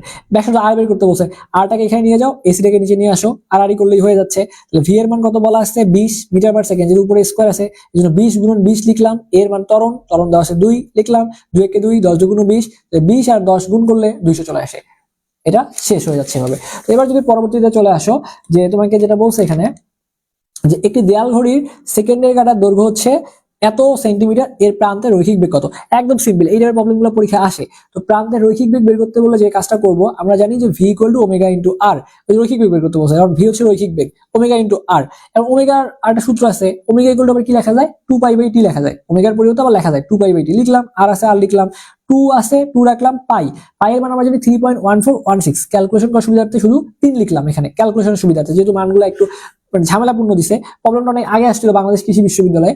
সো এগুলো এবার ডাটা দিলে, ডাটাগুলো এমন ডাটা দিবে যেগুলো তুমি হাতে কলমে ক্যালকুলেশন করতে পারো, যেন তোমার প্রেশার না হয়। তো টি এর মান দেখো কত বলছে, বলছে সেকেন্ড, সেকেন্ড মানে কত বসাবা, সেকেন্ড মানে বসাবা হচ্ছে এখানে 60, আর আর এর মান বলছে 14 পয়েন্ট, এখানে 33 দিছে মানে 3 দিছে সেন্টিমিটার। ওকে ফাইন, চাপ নেওয়ার কিছু নেই, আমি এটাকে 15 ধরে নিলাম, যেহেতু এখানে এটাকে 3 ধরছি, এটাকে 15 ধরে নাও। তাহলে দেখো এখানে তোমার 3 দুগুণ 6 আসতেছে, তাহলে 6 দিয়ে 60 কে গুণ করলে 6 10 এ 60। ওকে, জাস্ট ক্যালকুলেশন। তাহলে 10 কে 15 দ্বারা ভাগ করো, 15 এই যে 15 কে 10 দ্বারা ভাগ করো, 15 কে 10 দ্বারা ভাগ করলে 1.5 চলে আসে। বোঝো নাই ভাইয়া, এখানে 3 দিয়ে 2 গুণ করলে 3 দুগুণ 6 আসে, তাহলে উপরে 6 নিচে 60, তাহলে 6 কে 6, 6 10 60, 10 আসতেছে, উপরে 15, তাহলে 15 বাই 10 করলে 1.5 চলে আসে। এই যে এই গল্পটাকে দেখো তো, একটা ঘড়ির কাঁটার কৌণিক বেগ কত। হাজির আসছিল একটা ঘড়ির ঘন্টার কাটার কৌণিক বেগ, ওই যে মুখস্থ পাইলাম না একটু আগে, মুখস্থ পাইলাম না যে একটা ঘড়ির ক্ষেত্রে ঘন্টার কাটার যদি কৌণিক বেগ বলে, এই যে ঘন্টার কাটার কৌণিক বেগ কত, যে 1.45 গুণ 10 ইনভার্স 4 রেডিয়ান পার সেকেন্ড। এই দেখো এটাই আসছে, এই যে 1.45 গুণ 10 ইনভার্স 4 রেডিয়ান পার সেকেন্ড একটা ঘড়ির ঘন্টার কাটার কৌণিক বেগ। ঠিক আছে, এটা তুমি একটু কষ্ট করে মুখস্থ মানটা একটু মনে রাখবা। আচ্ছা, তো এটাও একটু মনে রাখবা যে পৃথিবীর ব্যাসার্ধ এত, নিজ অক্ষে ঘোরার সময় বিষুব রেখার এই যে রৈখিক বেগ চাচ্ছে। রৈখিক মানে কি, সূত্র হচ্ছে V equal to omega into R, ওমেগার পরিবর্তে 2 পাই বাই টি ইন্টু আর বসানো যায় 2 পাই। ঠিক আছে, এখন এই যে যেহেতু নিজ অক্ষের চারদিকে ঘুরতেছে, তারপর টি এর মানটা হবে 24। ঠিক আছে, এখানে তোমার 24 ঘন্টা কাউন্ট করবা। তুমি 60 দ্বারা যখন গুণ করলাম, কেন গুণ করলাম, এটা তখন তোমার হচ্ছে মিনিটে চলে আসলো। আবার যখন 60 দিয়ে গুণ করলাম তখন সেকেন্ডে চলে আসলো। তো এইটা তোমার হচ্ছে উত্তরটা একটু মুখস্থ রাখা ভালো। এই টাইমে হুবহু প্রবলেমটা আসে, এটা পরীক্ষায় ক্যালকুলেশন করা একটু ডিফিকাল্ট। তো এখানে আর এর মান তো ব্যাসার্ধ এই যে 6400 কিলোমিটার, এটাকে মিটারে নিছি। এই যে প্রথমে 6400 3টা শূন্য দ্বারা গুণ করে এটা মিটারে চলে আসছে। তো পরবর্তীতে ক্যালকুলেশন করে যা আসে, এই যে ক্যালকুলেশন করে যা আসে, এটা একটু মুখস্থ রাখবে মানটা। এটা পরীক্ষার হলে বের করা ঝামেলা বা টাইম কিল করতে পারে, ওই জায়গায় উত্তরটা মনে রাখাটা এটা ভালো। ঠিক আছে, আচ্ছা, তো এবার আমরা যদি পরবর্তী প্রশ্নটা একটু দেখি, এখানে আমাদেরকে যেটা বলছে যে 5 টনের একটা ট্রাক ঘন্টায় 36 কিলোমিটার বেগে চলছে, এটা 4 মিটার দূরত্বে থামাতে কত বলের প্রয়োজন হবে। বল মানেই ওই একটা জিনিসই এফ বের করতে বলতেছে, আবার এফ মানে এম এ আমরা জানি, F equal to M A আমরা জানি। তো এম এর মান 5 টন বলছে, কোনো সমস্যাই না, কোনো প্যারাই না, 5 টন আছে 5 টনই রাখবো, এই যে 5 আছে এখানে 5 রাখলাম। এর মানটা ঝামেলা, এর যেহেতু এখানে তো আরেকটা ঝামেলা আছে, যেটা হচ্ছে দেখো ঘন্টায় 36 কিলোমিটার পার আওয়ার, মানে ঘন্টায় 36 কিলোমিটার পার আওয়ার বেগে চলে। আমরা নর্মালি জানি যেটা মিটার পার সেকেন্ডে থাকে। তো যদি পরীক্ষায় কিলোমিটার পার সেকেন্ডে দেওয়া থাকে, একটা শর্টকাট আছে যে কিলোমিটার পার আওয়ার থেকে তুমি যদি তোমার মিটার পার সেকেন্ডে লাগবে, এই মিটার পার সেকেন্ড নেওয়ার জন্য তুমি 3.6 দ্বারা ভাগ করবা। এখানে মানটা কত 36 আছে, এটাকে জাস্ট 3.6 দ্বারা ভাগ করবো। এখানে যে মানই বলুক, যদি কিলোমিটার পার আওয়ারে থাকে, আমি যদি মিটার পার সেকেন্ডে নিতে চাই তাহলে অবশ্যই 3.6 দ্বারা ভাগ করবো। তাহলে দেখো 36 3.6 দ্বারা ভাগ করলাম, দশমিক তুলে দাও, উপরে একটা 1 একটা শূন্য যাবে, দশমিকের তুলে দেওয়ার কারণে একটা 1 একটা সংখ্যা একটা শূন্য, তাহলে 36 কাটাকাটি যায়, থাকে 10 থাকলো। এখন যেহেতু এখানে ইউ এর মান 10 চলে আসতেছে, উপরে দেখো কোন সূত্র অ্যাপ্লাই করবো। ওই যে একটা আমরা সূত্র দেখছিলাম না, যে এগুলো এম এ, আবার এর পরিবর্তে লেখা যায় ইউ স্কোয়ার বাই 2s। এখন কথা হইতে পারে ভাইয়া ইউ স্কোয়ার বাই 2s কেন নিয়ে আসলাম? কারণ দেখো এখানে 4 মিটার, ওই যে স্মরণের কথা বলা আছে, আমি শুরুতে একটা সূত্র লিখে দিয়েছিলাম তোমাকে, যে যদি স্মরণের কথা বলা থাকে তাহলে সূত্র হবে ইউ স্কোয়ার বাই 2s। যদি স্মরণ বলছে এই জন্য আমি ইউ স্কোয়ার বাই 2s নিয়ে আসছি। তো ইউ এর স্কোয়ার আছে, তাহলে যেখানে 10 ছিল ইউ এর মান, তাহলে 10 আর 10 গুণ করলে 100 চলে আসে। 5 টন বলা ছিল, 5 বসাই দিছি, 2 আছে সূত্রে 2 বসাইছি, এস এর মান 4 আছে, 4 বসাইছি। তাহলে 4 দুগুণ 8, 5 আর 100 গুণ করলে 500 বাই 8। তাহলে 500 বাই 8 যদি ক্যালকুলেশন করি, এখানে দেখো ওই যে 6 48 2 চলে আসে, শূন্য নামাই নিলাম, 8 দুগুণ 16, মানে 62 পয়েন্ট সামথিং। দেখো যে 62 পয়েন্ট সামথিং যে অপশনে আছে ওইটাই আমাদের এখানে অ্যান্সার, এত কিলো নিউটন। ঠিক আছে, এত কিলো নিউটন, এটাই হচ্ছে আমাদের এই প্রশ্নের উত্তর। এভাবে আমরা এই উত্তরগুলা করতে পারবো। ঠিক আছে, সমস্যা হওয়ার কথা না। তো এরপরে যে প্রবলেমটা আমাদের বলছে সেটা হচ্ছে, দেখো ওই যে বন্দুকের যে ম্যাটটা দিছে, যে 10 গ্রাম ভরের একটা বন্দুক হতে 5 গ্রাম ভরের একটা গুলি যদি 200 মিটার পার সেকেন্ড বেগে বের হয়, তবে বন্দুকের পশ্চাৎ বেগ কত? তাহলে আমরা বন্দুকের পশ্চাৎ বেগ বড় হাতের ভি বের করবো। আমরা জানি মাইনাস ছোট হাতের এম, ছোট হাতের ভি, বড় হাতের এম। বড় হাতের এম মানে কি? বন্দুক এই যে 10 কেজি ভরে একটা বন্দুক, তারপরে বন্দুকের ভর 10, বড় হাতের জিনিস, বড় হাতের এম মানে কি? বড় হাতের এম মানে বন্দুকের ভর 10 নিচে বসাই দিলাম, ওকে ফাইন, 10 বসাইছি। এখন এম মানে কি? গুলির ভর কত? 5 গ্রাম বলছে, 5 বসাইছি। যেহেতু গ্রামে আছে, এটাকে আমি যদি কেজিতে দিতে চাই তাহলে আমি 1000 দ্বারা ভাগ করবো। উপরে 5 বসাইছি, নিচে যে একটা 1000 দ্বারা ভাগ করে দিছি কিন্তু আবার, ওকে ফাইন। তো এখন বেগ কত? 200 বসাই দিছি, 0 কাটা, 0 কাটা, 2 1 2, 5 2 10, 5 থাকে, এই 5 কাটা, উপরে থাকে 1 নিচে থাকে 10, উপরে 1 নিচে 10, এই যে 1/10। তাহলে এটা আসলে কি আসলো বলতো? পশ্চাৎ বেগ বের হইছে, বাট এটা কিন্তু আসছে ভাইয়া, যেহেতু আমি এখানে মিটারে সবগুলা কেজিতে বসাইছি, এখানে সবগুলা সিস্টেমে বসাইছি, তাহলে এটা আমার মিটার পার সেকেন্ডে আসছে। বাট উত্তরগুলো সব দেখো এখানে সেন্টিমিটার পার সেকেন্ডে দেওয়া আছে। তা আমরা কি জানি যে মিটার পার সেকেন্ড থেকে যদি আমি সেন্টিমিটার পার সেকেন্ডে নিয়ে যাই, ওই যে আমরা জানি না যে দেখো এখানে আমরা মিটার পার সেকেন্ড থেকে সেন্টিমিটারে নিয়ে গেছি। ঠিক আছে, তাহলে যে ডেসি সেন্টি মিলি, ওই যে তোমাদের কিলাইয়া হাকাইয়া ডাকাত মাইলে দেশে শান্তি শান্তি মিলিবে, তাহলে তোমার হচ্ছে মিটার, তারপর হচ্ছে ডেসিমিটার, সেন্টিমিটার, মিলিমিটার। আমি তোমাকে একটু জিনিসটা ক্লিয়ার করে বুঝাতে পারলাম কিনা জানি না। দেখো, কিলাইয়া হাকাইয়া ডাকাত মারিলে দেশে শান্তি মিলিবে, তাহলে ওইখান থেকে আমি যদি এখানে তোমার মিটার বের করি, তাহলে যে কিলাইয়া হাকাইয়া ডাকাত মারিলে, তাহলে মিটার, দেশে ডেসিমিটার, তাহলে কিলাইয়া হাকাইয়া ডাকাত মারিলে দেশে শান্তি মিলিবে, তারপর হচ্ছে কি সেন্টিমিটার, তাহলে এই যে মিটার, কিলাইয়া হাকাইয়া ডাকাত মাইলে দেশে শান্তি মিলবে, ওইখান থেকে যেখানে তোমার মিটার চলে আসতেছে, তারপরে তোমার হচ্ছে ডেসিমিটার, এখানে তোমার ডেসিমিটার, এখানে তোমার আছে সেন্টিমিটার, এখানে কি তোমার ডেসিমিটার, এখানে তোমার সেন্টিমিটার। তুমি যদি এভাবে চিন্তা করো, তাহলে মিটার থেকে সেন্টিমিটার কত? এখানে 1 দাও, দুইটা শূন্য, এখানে একটা শূন্য, এখানে একটা শূন্য, 100। তার মানে আমরা সবাই জানি, এটা সবাই তোমরা জানো যে 1 মিটার সমান সমান 100 সেন্টিমিটার, তাই না? তো 1 মিটার সমান সমান যদি 100 সেন্টিমিটার হয়, তাহলে আমি হচ্ছে মিটার পার সেকেন্ড থেকে সেন্টিমিটার পার সেকেন্ড নিয়ে যাবো, 100 দ্বারা গুণ করতে হবে। তো এই জন্য ভাই আমি এখানে যে এই যে আমার যে 1/10 ছিল, এটাকে আমি 100 দ্বারা গুণ করছি। তো 100 দ্বারা যদি গুণ করি, তাহলে এই শূন্য কাটাকাটি চলে যায়, উপরে থাকে কত? 1 আর একটা শূন্য 10। তো এই জন্য কিন্তু আমাদের এই প্রশ্নের উত্তরটা চলে আসছে কত বলতো? 10 চলে আসছে।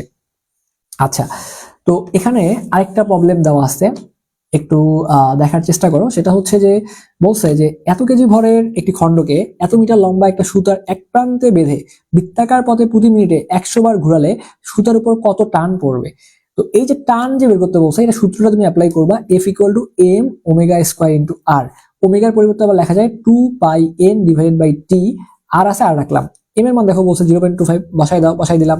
তারপর হচ্ছে 2π থাকলো, এন এর মান কত বলছে না, এই যে 100 বার, 100 বসাই দিলাম। টি কত ভাইয়া বলছে, দেখো তো টি কত বলছে, প্রতি মিনিট, মানে 60 বসাই দিলাম, উপরে ব্র্যাকেট দিয়ে স্কয়ার আছে, স্কয়ার দিয়ে দিলাম। আর এখানে আর এর মান কত বলছে, এই যে এত মিটার লম্বা, ব্যাসার্ধ দেওয়া আছে 0.85। ক্যালকুলেশন করলে এটা তোমার চলে আসবে 23 এত। এবার যদি এই টাইপের প্রবলেম গুলো তোমাদের আসে, সূত্র এটাই, F = m omega square r। Just মানগুলো এমন দিয়ে দিবে যেন তুমি সহজে হাতে কলমে ক্যালকুলেশনটা করতে পারো। আচ্ছা, এরপরে পরবর্তী প্রবলেমটা দেখো, যেটা বলছে আমাদের এখানে, যে এখানে যে প্রবলেমটা বলছে সেটা হচ্ছে 20 কেজি ভরের একটা বস্তুর উপর কি পরিমাণ বল প্রয়োগ করলে তার বেগ, দেখো তার বেগ 10 সেকেন্ডে এত মিটার পার সেকেন্ড থেকে এত মিটার পার সেকেন্ড হবে, বৃদ্ধি পাইছে, ওকে ঝামেলা নাই। আমাকে আলটিমেটলি কি পরিমাণ বল বের করতে বলছে। আমি বলছিলাম শুরুতেই বল মানে হচ্ছে আমার একটা সূত্র, সেটা হচ্ছে F = ma। এম এর মান কত দেওয়া আছে, 20 দেওয়া আছে, সুন্দরভাবে 20 বসাই দাও। এর মান নাই, এর মান নাই তার মানে কি, এ আমরা জানি যে ওই v - u/t, ইউ তো তোমার স্থির অবস্থা মানে ইউ শূন্য, তার মানে v/t থাকে। টির মান আবার বলা আছে, টির মান বসে 10, 10 বসাই দাও, ভির মানটা বের করতে হবে। তো ভি বলছে যে এখান থেকে বৃদ্ধি পায়, এখানে এতটা আসছে, তাহলে এটা থেকে এটা বিয়োগ করলে যা আসে সেটাই ভি আসবে। তো এই যে এটা লিখলাম মাইনাস এটা লিখলাম, এবং 8 থেকে 4 বিয়োগ করো, তাহলে এই যে কত 4 চলে আসতেছে, 5 থেকে এই যে 5, এখানে দেখো 5 থেকে 5 বিয়োগ করবো, এখানে মাইনাস চিহ্ন আছে, মাইনাস প্লাস, তাহলে প্লাস হলে 5 আর 5 10 যে চলে আসতেছে। তাহলে এখান থেকে তোমার এই যে -5 কে, আর এখানে তোমার মাইনাস প্লাস, তাহলে এখন এখানে তোমার প্লাস আসতেছে, তাহলে 5 থেকে 3টা বিয়োগ করলে যদি 5 এর সামনে মাইনাস, তাহলে মাইনাস 5 থেকে 3 বিয়োগ করলে 2টা কে। তো এখান থেকে তুমি ভি এর মানটা বের করবা, জাস্ট এই মানটা বের করে এখানে তুমি যদি বসাই দাও, বসাই দিয়ে ক্যালকুলেশন করলেই কিন্তু তোমার চলে আসবে। জাস্ট এখানে ফরম্যাটটা তোমাকে আমি শিখাইলাম, প্রসেসটা তোমাকে শিখাইলাম, এইটা তুমি যদি পারো তাহলে কিন্তু আর কোনো সমস্যা নাই। এরপরে দেখো এখানে যে প্রবলেমটার কথা বলছে যে 100 কেজি ভরের একটি লিফট 1.8 মিটার পার সেকেন্ড ত্বরণে নিচে নামছে, লিফটের মধ্যে দাঁড়ানো 60 কেজি ভরের একজন ব্যক্তি কত বল অনুভব করবে। তো এখন দুইটা সূত্র তোমাকে শেখাই। লিফটটা যদি ঊর্ধ্বমুখী হয় তাহলে সূত্র হবে F = mg+a, আর যদি লিফট নিম্নগামী হয় তাহলে F = mg-a। এখানে লিফটটা কোন দিকে গেছে দেখো তো, এই যে লিফটটা নিচের দিকে নামছে, তাহলে সূত্র কি হবে, F = mg-a, F = mg-a। m কত, m হচ্ছে তোমার কত দেখো তো, এই যে খেয়াল রাখতে হবে 100 কেজি ভরের একটা লিফট এত মিটার সেকেন্ড নিচে নামছে, লিফটের মধ্যে দাঁড়ানো 60 কেজি ভরের একজন ব্যক্তি কত বল অনুভব করবে। যেহেতু 60 কেজি এই যে ভরের একজন ব্যক্তি কত বল অনুভব করবে, এই ভরটা কিন্তু তোমাকে বসাইতে হবে এখানে। 60 কেজি 60 বসাই দিবা, এখানে জি এর মান 9.8 বসাবা, এর মান কত দেখো, এর মান ত্বরণ বলছে যে 1.8, 9.8 থেকে 1.8 বিয়োগ করলে কত আসে, 8 চলে আসে, তাই না, 8 চলে আসে তোমার এখানে। তো 8 যদি চলে আসে তোমার হচ্ছে 60 এর সাথে এখন 8 গুণ করো, 480 নিউটন চলে আসবে। ওকে, আচ্ছা এই টাইপের একটা প্রবলেম একটু আগেও তোমাকে করাইছিলাম, যে রৈখিক বেগ এবং কৌণিক বেগের প্রবলেমটা, v = ω/r। এটা এজন্য দেখাই দিব না, আগের প্রবলেম এটা প্রবলেম সেম প্রবলেম, দেখলেই পাবা এটা। ওকে, তো এই টাইপের প্রবলেমগুলো কিন্তু পরীক্ষায় বেশি আসে, যদি এগুলো বুঝতে পারো তাহলে আশা করি দেখবো ঘুরে ফিরে এগুলাই চলে আসছে। আচ্ছা, তো এবার আরেকটা প্রবলেম এখানে দেখো, যেটা তোমাকে বলছে যে 0.2 কেজি ভরের বৃষ্টির ফোঁটা এত মিটার পার সেকেন্ড বেগে সমবেগে পতিত হলে তার ওজন কত। তা সিম্পল প্রবলেম না ভাইয়া, ওজন বের করতে বলছে। তো যেহেতু ওজন বের করতে বলছে, আমরা সূত্র কি জানি, যে ওজনের সূত্র আমরা জানি W = mg, m কত 0.2 বসাই দিলাম। এখন গ্রামে আছে, তাহলে আমরা জানি যে এই যে একটা জিনিস তোমাকে শেখাই, যে এটা গ্রাম থেকে কেজিতে যাবা, তাহলে গ্রামটা কি ছোট, কেজিটা বড়, ছোট থেকে বড় থেকে 1000 দ্বারা ভাগ করা লাগে, মানে 1000 দ্বারা ভাগ করা যে কথা 10^³ লেখা একই কথা, এটা মানে হচ্ছে 1/1000। তার মানে 0.2 এটা মানে হচ্ছে 1000 ভাগ করে দিলাম, ওকে ফাইন, কোনো সমস্যা নাই। আর দশমিককে তুলে দিলে এই যে একটা 1 একটা 0, এতটুকু কাজ আমার শেষ। এবং জি এর মান কত 9.8 বসাই দিলাম, দশমিক তুলে দাও, একটা 1 একটা 0, তাইলে কি হচ্ছে এখানে 98 দুগুণ আসতেছে 196, এখানে 3টে 0 আর একটা 0, 4টা 0, 1 2 3 4টা, এই যে এখানে 1টা 2টা 3টা 4টা 5টা 0, 5টা 0 মানে কি, 5টা 0 মানে আমি এটা লিখতে পারি 10^5 লিখতে পারি। তাহলে এটাকে যদি আবার এটা নিচে আসে, এই যে উপরে আসে 196, নিচে আসে 10^5, এটা পরে 10^5 লেখা যায়। এটা যদি উপরে তুলে দেই তাহলে তোমার কি থাকে, এটা এরকম থাকে না যে 196 গুণন 10^5 ছিল, উপরে পাঠিয়ে দিলে 10^5 হয়ে যাবে, 10^5 হয়ে যাবে।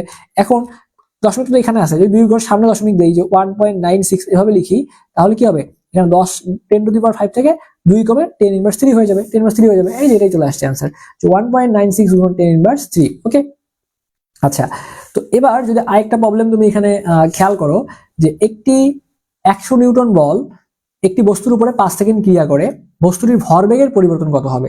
দেখছো একদম সিম্পল একটা প্রবলেম।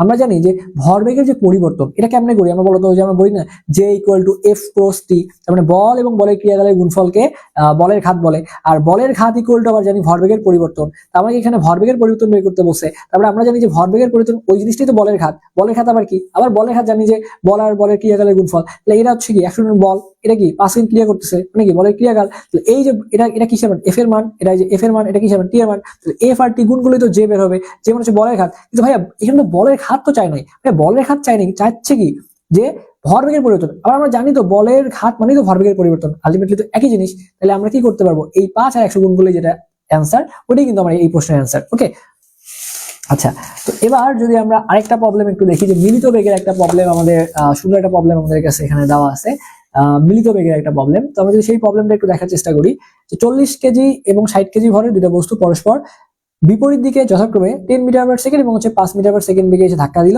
ধাক্কার পর বস্তুটা একত্রে যুক্ত হয়ে কত বেগে চলবে। তো দেখো যেহেতু এখানে তারা বলে দিছে যে ধাক্কার পর একত্রে কত বেগে চলবে, তার মানে মিলিত বেগের ব্যাপারটা চলে আসতেছে এখানে। এটা শর্টকাট শেখাই, ভি লিখবা, ঠিক আছে। এখানে কত কত বলা যায়, প্রথমে প্রথম ভরটা কত 40, 40 সাথে প্রথম বেগটা গুণ করবা, 40 সাথে প্রথম বেগটা, 40 আর 10 গুণ করলাম, পরেরটা কত 60, 60 আর 5, 60 আর 5 গুণ করবা, মাঝখানে বিয়োগ চিহ্ন দিবা, তারপরে একটা ডিভাইডেড দিবা, একটা ভাগ চিহ্ন দিবা, ভাগ চিহ্ন দিবা, ঠিক আছে। ভাগ দেওয়ার পর এই যে দুইটা ভর আছে দুইটা ভর গুণ করে দিবা। এইভাবে তুমি শর্টকাটে জাস্ট দেখো 40 আর 10 400 মাইনাস 60 আর 5 300, 40 আর 60 100, তাহলে 400 থেকে 300 বিয়োগ করলে 100, নিচে 100, 100 কাটাকাটি গেলে কত থাকবে, 100 কাটাকাটি গেলে 1 থাকে। এভাবেই কিন্তু তুমি এই যে প্রশ্নের যে মিলিত বেগ এটা কিন্তু তুমি ইজিলি বের করে ফেলতে পারবা। ওকে, তো এগুলো একটু দেখবা। আর কৌণিক বেগের এখন তোমরা সবাই জানো যে রেডিয়ান পার সেকেন্ড, এটা তোমরা জানো, এই জন্য এটা নতুন করে বললাম না। আর এখানে তুমি যদি এই প্রবলেমটা একটু দেখো যে স্থির অবস্থানে থাকা একটা বস্তুকে এত সেকেন্ড ধরে 12 নিউটন বল প্রয়োগ করা হলো, বস্তুটির চূড়ান্ত বেগ এত, বস্তুটির ভর কত, ভর বের করতে বলছে। ফাইন, কোনো সমস্যা না। আমরা জানি যে এফ ইকুয়াল টু এম, এটাই আমাদের প্রাইমারি সূত্র এবং এটা দিয়ে সব কাজ করতে হবে। তাহলে এখান থেকে ভর বের করতে বলছে, ভর m equal to f by a. F কত, ওকে ফাইন, এফ কত 12 নিউটন, সুন্দরভাবে বসালাম 12, এ দেওয়া নেই, এ দেওয়া নেই, এ বের করে ফেলি। A equal to V minus U by T, ভি কত, শেষ বেগ হচ্ছে 6, আদি বেগ স্থির মানে 0, টি কত 3, তাহলে 3 দুগুণ 6, 2 বের করলাম, দুইটা আমি এখানে বসাই দিলেই কাজ শেষ। ওকে, তো এভাবেই কিন্তু আমরা এই যে ডাটাগুলো আছে এগুলো কিন্তু আমরা ইজিলি ক্যালকুলেট করে ফেলতে পারবো। তো আমরা যদি এবার পরবর্তী যে আমাদের চ্যাপ্টারটা আছে কাজ শক্তি ক্ষমতা, সেই কাজ শক্তি ক্ষমতায় চলে যাই। এখানে জাস্ট সিম্পল কয়েকটা জিনিস মাথায় রাখলে এই চ্যাপ্টার পারা যায়। এখানে খুব বেশি জটিল প্রশ্ন আসে না এখান থেকে, ঠিক আছে। হয়তোবা বোর্ড পরীক্ষায় সিকিউ গুলো ঘুরে আসতে পারে, কিন্তু যেহেতু আমরা এডমিশনের পড়াশোনা করতেছি, এডমিশনে খুব একটা ভাইয়া এটা প্যারা দিবে না তোমাকে। তো দেখো আমরা সূত্র নরমালি কি জানি, W equal to F S cos theta, এটা আমরা সূত্র জানি যে কাজের সূত্র। এই থিটার পরিচয়টা কি, হচ্ছে বল এবং স্বর্ণের মধ্যবর্তী কোণ। তো আমরা যদি ডাব্লিউর এককটা বের করতে চাই, তাহলে এফ বলের একক আমরা জানি নিউটন, আর এখানে দেখো বল একক নিউটন, স্বর্ণ একক মিটার, নিউটন মিটার। এই নিউটন মিটারকে আবার জুল বলা হয়। মাত্রা বের করতে গেলে বের করতে পারবো, কারণ আমরা জানি যে বলের মাত্রা হচ্ছে এম এল টি ইনভার্স 2, স্বর্ণের মাত্রা হচ্ছে একটা এল, এই এল আর এল গুণ করলে হয় m l square t inverse 2। এটা ছোটবেলায় পড়াশোনা। তাহলে আমার কাজের এখানে মাত্রা আসতেছে m l square t inverse 2। দেখো আমি কিছু জিনিস তোমাকে এখানে একত্র করে দিয়েছি, যে কাজ, শক্তি, টর্ক, বলের ভ্রামক, দ্বন্দ্বের ভ্রামক, এই সবগুলা জিনিসের মাত্রা এবং একক সেম। তো আবার একটু তোমাকে বুঝাই যে জিনিসটা আমি তোমাকে বললাম যে এখানে দেখো কাজ, শক্তি, টর্ক, বলের ভ্রামক, দ্বন্দ্বের ভ্রামক, এই সবগুলা জিনিসের মাত্রা এবং একক সেম। তাহলে মাত্রা বললে কি m l square t inverse 2। এবং কয়েকটা জিনিস এখানে নোট করছি, এগুলো খুবই গুরুত্বপূর্ণ তোমাদের পরীক্ষার জন্য। সেটা হচ্ছে যে 1 ক্যালোরি সমান 4.2 জুল, 1 ইলেকট্রন ভোল্ট সমান 1.6 গুণ 10 ইনভার্স 19 জুল, 1 কিলোওয়াট আওয়ার সমান 3.6 গুণ 10 টু দি পাওয়ার 6 জুল। এটা একই জিনিস, এই দুটো একই জিনিস, বাট অনেক সময় এই দশমিকটা এখানে না দিয়ে 36 লাগে, তাহলে 36 লাগলে তখন এটা হয় আবার 36 গুণ 10 টু দি পাওয়ার 5 জুল। ওকে, এখন দেখো যদি আমার বল এবং স্বর্ণের মধ্যবর্তী কোণ, এই যে এদিকে যদি বল হয়, এদিকে যদি স্বর্ণ হয়, এবং বল আর স্বর্ণের মধ্যবর্তী কোণ যদি 90 ডিগ্রি হয়, তাহলে কাজের মানটা শূন্য হয়ে যাবে। কারণ তুমি যদি এখানে cos 90 বসাও, cos 90 মান কত, শূন্য, পুরোটাই শূন্য হয়ে যাচ্ছে। আচ্ছা, কারণ আমরা জানি sin 91, তাহলে sin এর উল্টা cos 90 কত ভাইয়া, sin 91, তাহলে cos 90 হবে শূন্য। এটা তুমি ইজিলি বের করে ফেলতে পারবা। আচ্ছা, ওকে ফাইন। সো এবার দেখো দেখো এই ডাব্লিউ এফ এস কখন হবে, যখন তোমার এই থিটার মানটা হবে 0 ডিগ্রি। যদি তোমাকে বলো থিটা 0 ডিগ্রি হলে কাজের মান কত, থিটা 0 হলে কাজের মান কত, cos 0 ডিগ্রির মান কত, cos 0 degree, sin 0 degree 0, cos 0 degree 1 হলে w ইকুয়াল টু এফএস থাকতেছে। তার মানে তখন কি, তখন কিন্তু তোমার কাজটা হচ্ছে ধনাত্মক কাজ হচ্ছে, তখন কাজটা হচ্ছে ধনাত্মক কাজ। আর যদি তোমার থিটা 180 ডিগ্রি হয়, তাহলে cos 180 ডিগ্রি, যেখানে cos 180 বসবে, cos 180 মান -1, তাহলে এটা পুরোটাই মাইনাস হয়ে যাবে, তাহলে মাইনাস এফএস। এই জন্য কিন্তু মাইনাস এফএস মানে হচ্ছে ঋণাত্মক কাজ। তার মানে ধনাত্মক কাজ কখন হয়, যখন থিটার মানটা 0 ডিগ্রি হয় তখন ধনাত্মক কাজটা হয়, আর থিটার মান 180 ডিগ্রি হলে ঋণাত্মক কাজটা হয়। তো এখন এই সূত্রে একটু আমরা ভেরিয়েশন দেখবো। যদি আমাদের বলে দেয়ালের সাথে কোণ, আমরা এই সূত্রে অ্যাপ্লাই করবো w equal to F S cos theta. But যদি আমাদেরকে আনুভূমিকের সাথে বলে, তখন আমরা সূত্রে অ্যাপ্লাই করবো w equal to F S sine theta. আর এখানে একটা লাইন লিখছি, সেটা হচ্ছে যে কৃতকাজ ইকুয়াল টু গতিশক্তির পরিবর্তন। আমরা জানি কি গতিশক্তির সূত্র কি, যে হাফ এম বি স্কোয়ার। তাহলে এখানে হাফ এম বি স্কোয়ার লিখলা, মনে করো যে গতিশক্তির পরিবর্তন মানে কি, শেষটা থেকে আদিটা বিয়োগ করতে হবে। তাহলে half m V square minus half m u square, এটা হচ্ছে তোমার শেষ, এটা হচ্ছে আদি, বিয়োগ করলাম। যেহেতু তোমাকে বলছে যে কৃতকাজ ইকুয়াল টু গতিশক্তির পরিবর্তন, তাই না, ওকে, এটা ঠিক আছে। আমাকে প্রশ্ন যদি বলে যে সমবেগে চললে কৃত কাজের প্রয়োজন কিরকম হবে, তাহলে যদি সমবেগটা মেনশন করে দেয়, সমবেগ মানে কি, এখানেও তোমার হচ্ছে যদি ভি ধরি, এখানেও ভি ধরবা, তাহলে কি তখন হচ্ছে এই half MB square half MB square যাচ্ছে, তখন কিন্তু শূন্য আসতেছে। তো এখানে প্রশ্নটা এইভাবেই আসে যে সমবেগে চললে কৃত কাজের পরিবর্তন কত হয়, তাহলে সমবেগ মানে বেগটা সমান, তখন তোমার যে গতিশক্তির পরিবর্তন হবে শূন্য। তারপরে সমবেগে চললে গতিশক্তির পরিবর্তন কত হয়, শূন্য হয়। এটা একটু তোমাদের এখান থেকে জানতে হইতে পারে। ওকে, এটা পরীক্ষা আসতে পারে। এখানে তিনটা শর্টকাট দেখাবো, এই তিনটা শর্টকাট থেকে প্রচুর পরিমাণে প্রশ্ন আসে। যে যদি আমাকে বলে যে গতিশক্তি বিভব শক্তির যদি n গুণ হয়, তাহলে সূত্রটা হয় x is equal to h divided by n plus one. যদি বিভব শক্তি গতিশক্তি n গুণ হয়, সেম সূত্র x equal to h divide by n plus one, যার সামনে একটা n চলে আসবে। আর যদি বলে যে গতিশক্তি বিভব শক্তি সমান সমান হলে x equal to h by two, এই সূত্রের ম্যাথটাই প্রথমে তোমাদেরকে আমি দেখাই নিয়ে আসি। যে এই টাইপের যদি একটা প্রবলেম তোমাকে কখনো ভাইয়া পরীক্ষায় বলে যে 60 মিটার উচ্চতা হতে একটা বস্তুকে বিনা বাধায় পড়তে দিলে ভূমি থেকে কত উচ্চতায় বিভব শক্তি গতিশক্তির অর্ধেক হবে। দেখো এখানে প্রথমে বিভব শক্তি গতিশক্তি আছে, এই জন্য NH divide by n plus one দিলাম। আর যদি এরকম থাকতো যে গতিশক্তি বিভব শক্তির অর্ধেক, তখন সূত্র হইতো x equal to h divided by n plus one. সূত্রটা মনে রাখা জরুরি। আমি তিনটা সূত্র আলাদা করে লিখছি, এখানে পরীক্ষা প্রশ্ন আসলে তিনটার বাইরে আসবে না, এই তিনটা দিয়ে আসবে। তো এখানে যেহেতু বিভব শক্তি গতিশক্তি বলছে, এই জন্য সামনে এনটা চলে আসছে, অতিরিক্ত এনটা চলে আসছে। তো অতিরিক্ত এনটা চলে আসছে। তো এখন তুমি যদি এখানে খেয়াল করো প্রবলেমটা কোথায় গেল, এই যে তাহলে তোমার এখানে দেখো NH divided by n plus one. তো এখন n এর মানটা কত, n এর মানটা হচ্ছে তোমার অর্ধেক, অর্ধেক মানে হাফ বসাইছি, h কত, h 60 বসাইছি ডিভাইড বাই n কত, হাফ বসাইছি 1, এই 1 বসাইছি। জাস্ট সিম্পল ক্যালকুলেশন করলে যা আসে তাই হচ্ছে তোমার এই প্রশ্নের উত্তর। তো এবার যদি এই প্রশ্নটা একটু খেয়াল করো যে 100 কেজি ভরের একটা বস্তুর ভরবেগ 200 মিটার পার সেকেন্ড হলে এর গতিশক্তি কত হবে, ঠিক আছে। আচ্ছা, তো এখানে তোমাকে বলছে ভাইয়া যে গতিশক্তি কত হবে। তার মানে আমরা দেখো, আমরা জানি যে গতিশক্তি EK is equal to P square by 2m। এখন পি মানে কি, ভরবেগ। ভরবেগ কত বলছে ভাইয়া, 200 বলছে। তাহলে এখানে যে ভরবেগ 200 বলে 200 বসাও, স্কয়ার আছে তার মানে 200 ইনটু 200 ভেঙে লিখলাম, 2 আছে 2 লিখলাম, এম এর মান কত 100 লিখলাম।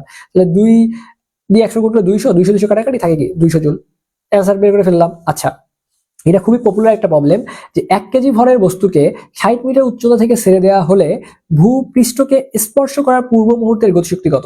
এখানে একটা জিনিস আমরা জানি না, সেটা কি জানো, যে যখন আমাদের বলে যে ভূপৃষ্ঠকে স্পর্শ করার পূর্ব মুহূর্তের গতিশক্তি, তখন কিন্তু গতিশক্তির যে E K equal half MV square এই সূত্রই করলে হবে না, কারণ ভূপৃষ্ঠ স্পর্শ করার পূর্ব মুহূর্তে যে গতিশক্তিটা, ওইটা কিন্তু তখন বিভব শক্তিতে পরিণত হয়ে যায়। আমি আবারও বলি যে ভূপৃষ্ঠ, এই যে এই কথাটা যদি থাকে একদম সিম্পল, যে ভূপৃষ্ঠকে স্পর্শ করার পূর্ব মুহূর্তে, এই কথাটা থাকলেই মনে রাখবা, তখন তুমি বিভব শক্তির ফর্মুলা ইউজ করবা। তো বিভব শক্তির ফর্মুলা কি, EK equal to M G H. তাহলে এম এর মান কত 1, জি এর মান হচ্ছে 9.8, এইচ এর মান কত 20।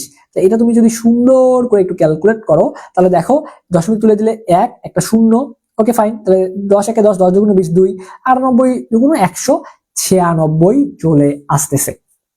ওকে ফাইন। তো এবার যদি একটু দেখো যে 5 ক্যালোরি তাপ সম্পূর্ণরূপে কাজে রূপান্তরিত করলে কত জুল কাজ সম্পন্ন হবে। আমরা জানি যে 1 ক্যালোরি সমান সমান 4.2 জুল। 5 ক্যালোরি যদি বলে তাহলে 5 দ্বারা গুণ করে দাও, 4.2 ইন্টু 5, এটাকে তুমি গুণ করে দিলে দেখবা যে তোমার চলে আসে যা, তাই হচ্ছে তোমার উত্তর। ওকে, তো এরপরে আসো, দেখো কি বলছে এখানে, যে একটা বৈদ্যুতিক মোটর 1 মিনিটে 40 সেকেন্ড, 1 মিনিট 40 সেকেন্ড সময়ে 10 মিটার উচ্চতায় একটা ভবনের ছাদে 100 কেজি পানি উত্তোলন করতে পারে। মোটরটির ক্ষমতা কত ওয়াট, ক্ষমতা বের করতে বলছে। আমি জানি ক্ষমতা p equal to mgh by t. M কত, এম বলছে 1000 কেজি, 1000 বসাও, জি 9.8 বসাও, এইচ কত ভাই 10 মিটার বসাও, জাস্ট বসাই দিলেই শেষ। টি কত ভাইয়া, টি বলছে এখানে 1 মিনিট 40 সেকেন্ড, 1 মিনিট মানে কত 60 সেকেন্ড, আর 40, তাহলে 60 আর 40 100, 100 বসাও, ফাইন। তো 100 কাটাকাটি এখানে থাকে 10। তো দেন হচ্ছে এই দশমিক তুলে দাও, 1 আর 0, ওই 10 কাটাকাটি গেল, তাহলে এই 98 আর 10 গুণ করে 980, ঠিক আছে। এভাবে তুমি ইজিলি এই ক্যালকুলেশনগুলো করতে পারবা। তো এবার যদি আমরা পরবর্তী যে প্রবলেমটা এখান থেকে আমাদের আসতে পারে কাজ শক্তি ক্ষমতা থেকে, এই ধরনের কিছু প্রবলেম, আরো যদি কিছু প্রবলেম দেখি, সেটা হচ্ছে 6 ওয়াট ক্ষমতা সম্পন্ন একটা মোটর 1 মিনিটে কত জুল কাজ করতে পারবে। তো এখানে 1 মিনিট সমান সমান 60 সেকেন্ড আমরা জানি, 6 ওয়াট মানে আমরা যদি ক্ষমতা দেওয়া আছে, ক্ষমতা পি মান দেওয়া আছে 6 ওয়াট দেওয়া আছে, কোনো সমস্যা নাই। তাহলে P equal to W by T, বলছে যে কত জুল কাজ করে, ডাব্লিউ বের করতে বলছে, তাহলে পি আর টি গুণ করে দিলে হবে। পি হচ্ছে 6, এখানে 1, এখানে 1 মানে কত, 1 মিনিট মানে 60 সেকেন্ড, তাহলে 60 আর 6, তাহলে 6 যে 36 আর 0, তারপরে 360 জুল, 360 জুল ইজিলি চলে আসতেছে। তো এই যে আমরা ক্ষমতার যে সূত্র জানি, আমরা ক্ষমতার কি সূত্র জানি, যে ক্ষমতা P ইকুয়াল টু W/T, এটা আমরা জানি। আরেকটা সূত্র মনে রাখবা, ক্ষমতা P ইকুয়াল টু F.V। এই সূত্রটা আমাদের অনেক সময় কাজে লাগবে, ক্ষমতা P ইকুয়াল টু F.V। এটা দিয়ে প্রশ্ন আসে। যেমন এখানে বলছে যে একটা ক্রেনের সাহায্যে, এটা হচ্ছে 100, এটা হচ্ছে 100 কেজি, 100 কেজি, দেখো 100 কেজি একটা লোডকে 1 মিটার সেকেন্ড বেগে উত্তোলন করা হলো, ট্রেনের ক্ষমতা কত, ক্ষমতা বের করতে বলছে। ক্ষমতা মানে কি, পি করলে আমরা জানি W/T, আর ডাব্লিউ এখানে কথা বলা নেই, টি এর কথা বলা নাই, সূত্র কোনটা হবে, F.V। এফ কত, এফ মানে আমরা জানি যে M ইন্টু জি আর ভি। ভি হচ্ছে বেগ, 1 বলা আছে, ভি এর মান 1 বলা আছে, এম এর মান কত বলা আছে 100 বলা আছে, জি এর মান 9.8। ক্যালকুলেশন করে দেখো 980 চলে আসবে। আর এই প্রবলেমটা একটু আগেই তোমাকে করাইছি। তো এই রিলেটেড আরো একটা প্রবলেম আছে এখানে, দেখো কি বলছে, যে এখানে যেটা বলছে সেটা হচ্ছে 60 মিটার উচ্চতা হতে একটা বস্তুকে পতিত হতে দেয়া হলো, কোথায় এর গতিশক্তি বিভক্তি সমান হবে। ওই যে আমরা শুরুতে পড়াইছিলাম যে গতিশক্তি আর বিভব শক্তি যদি সমান হয় তাহলে x ইকুয়াল টু h/2 হয়, x ইকুয়াল টু h/2 হয়। তো ওইটাই একটু আমরা এখানে ক্যালকুলেট করি যে x ইকুয়াল টু h/2। এখানে তোমার 60 মিটার উপরে বসাইছো, তো 60 বসাও, 2 দ্বারা ভাগ করো, 30 মিটার, 30 মিটার, ঠিক আছে। জাস্ট ক্যালকুলেশন করলেই এইটার প্রবলেমটা তুমি পেরে যাবা। ওকে, তাহলে যে h এর মান 60, 2 দ্বারা ভাগ করছো, 30 মিটার পাওয়া। এরপরে আসো, এখানে এই প্রবলেমটা তো আশা করি করে দেওয়া লাগবে না, কারণ এখানে বলছে যে একটা কণার উপরে এত নিউটন বল প্রয়োগ করলে কণাটি সরণ হয় এত মিটার। সময় তো কাজের পরিমাণ কত, আমরা জানি কাজ W ইকুয়াল টু F.x, এখানে তোমার R আছে F.r, ডট গুণফল করলে আসতেছে 6 2 12 প্লাসে মাইনাসে মাইনাস, 3 2 6, আর এখানে প্লাসে মাইনাসে মাইনাস, 2 1 2। তাহলে 12 থেকে 6, দেখো এখানে তোমার 6 আর 2 8, মাইনাস 8, 12 থেকে 8 বিয়োগ করলে 4 জুল, ঠিক আছে। জাস্ট ক্যালকুলেশন করলে এই প্রবলেমটা চলে আসতেছে।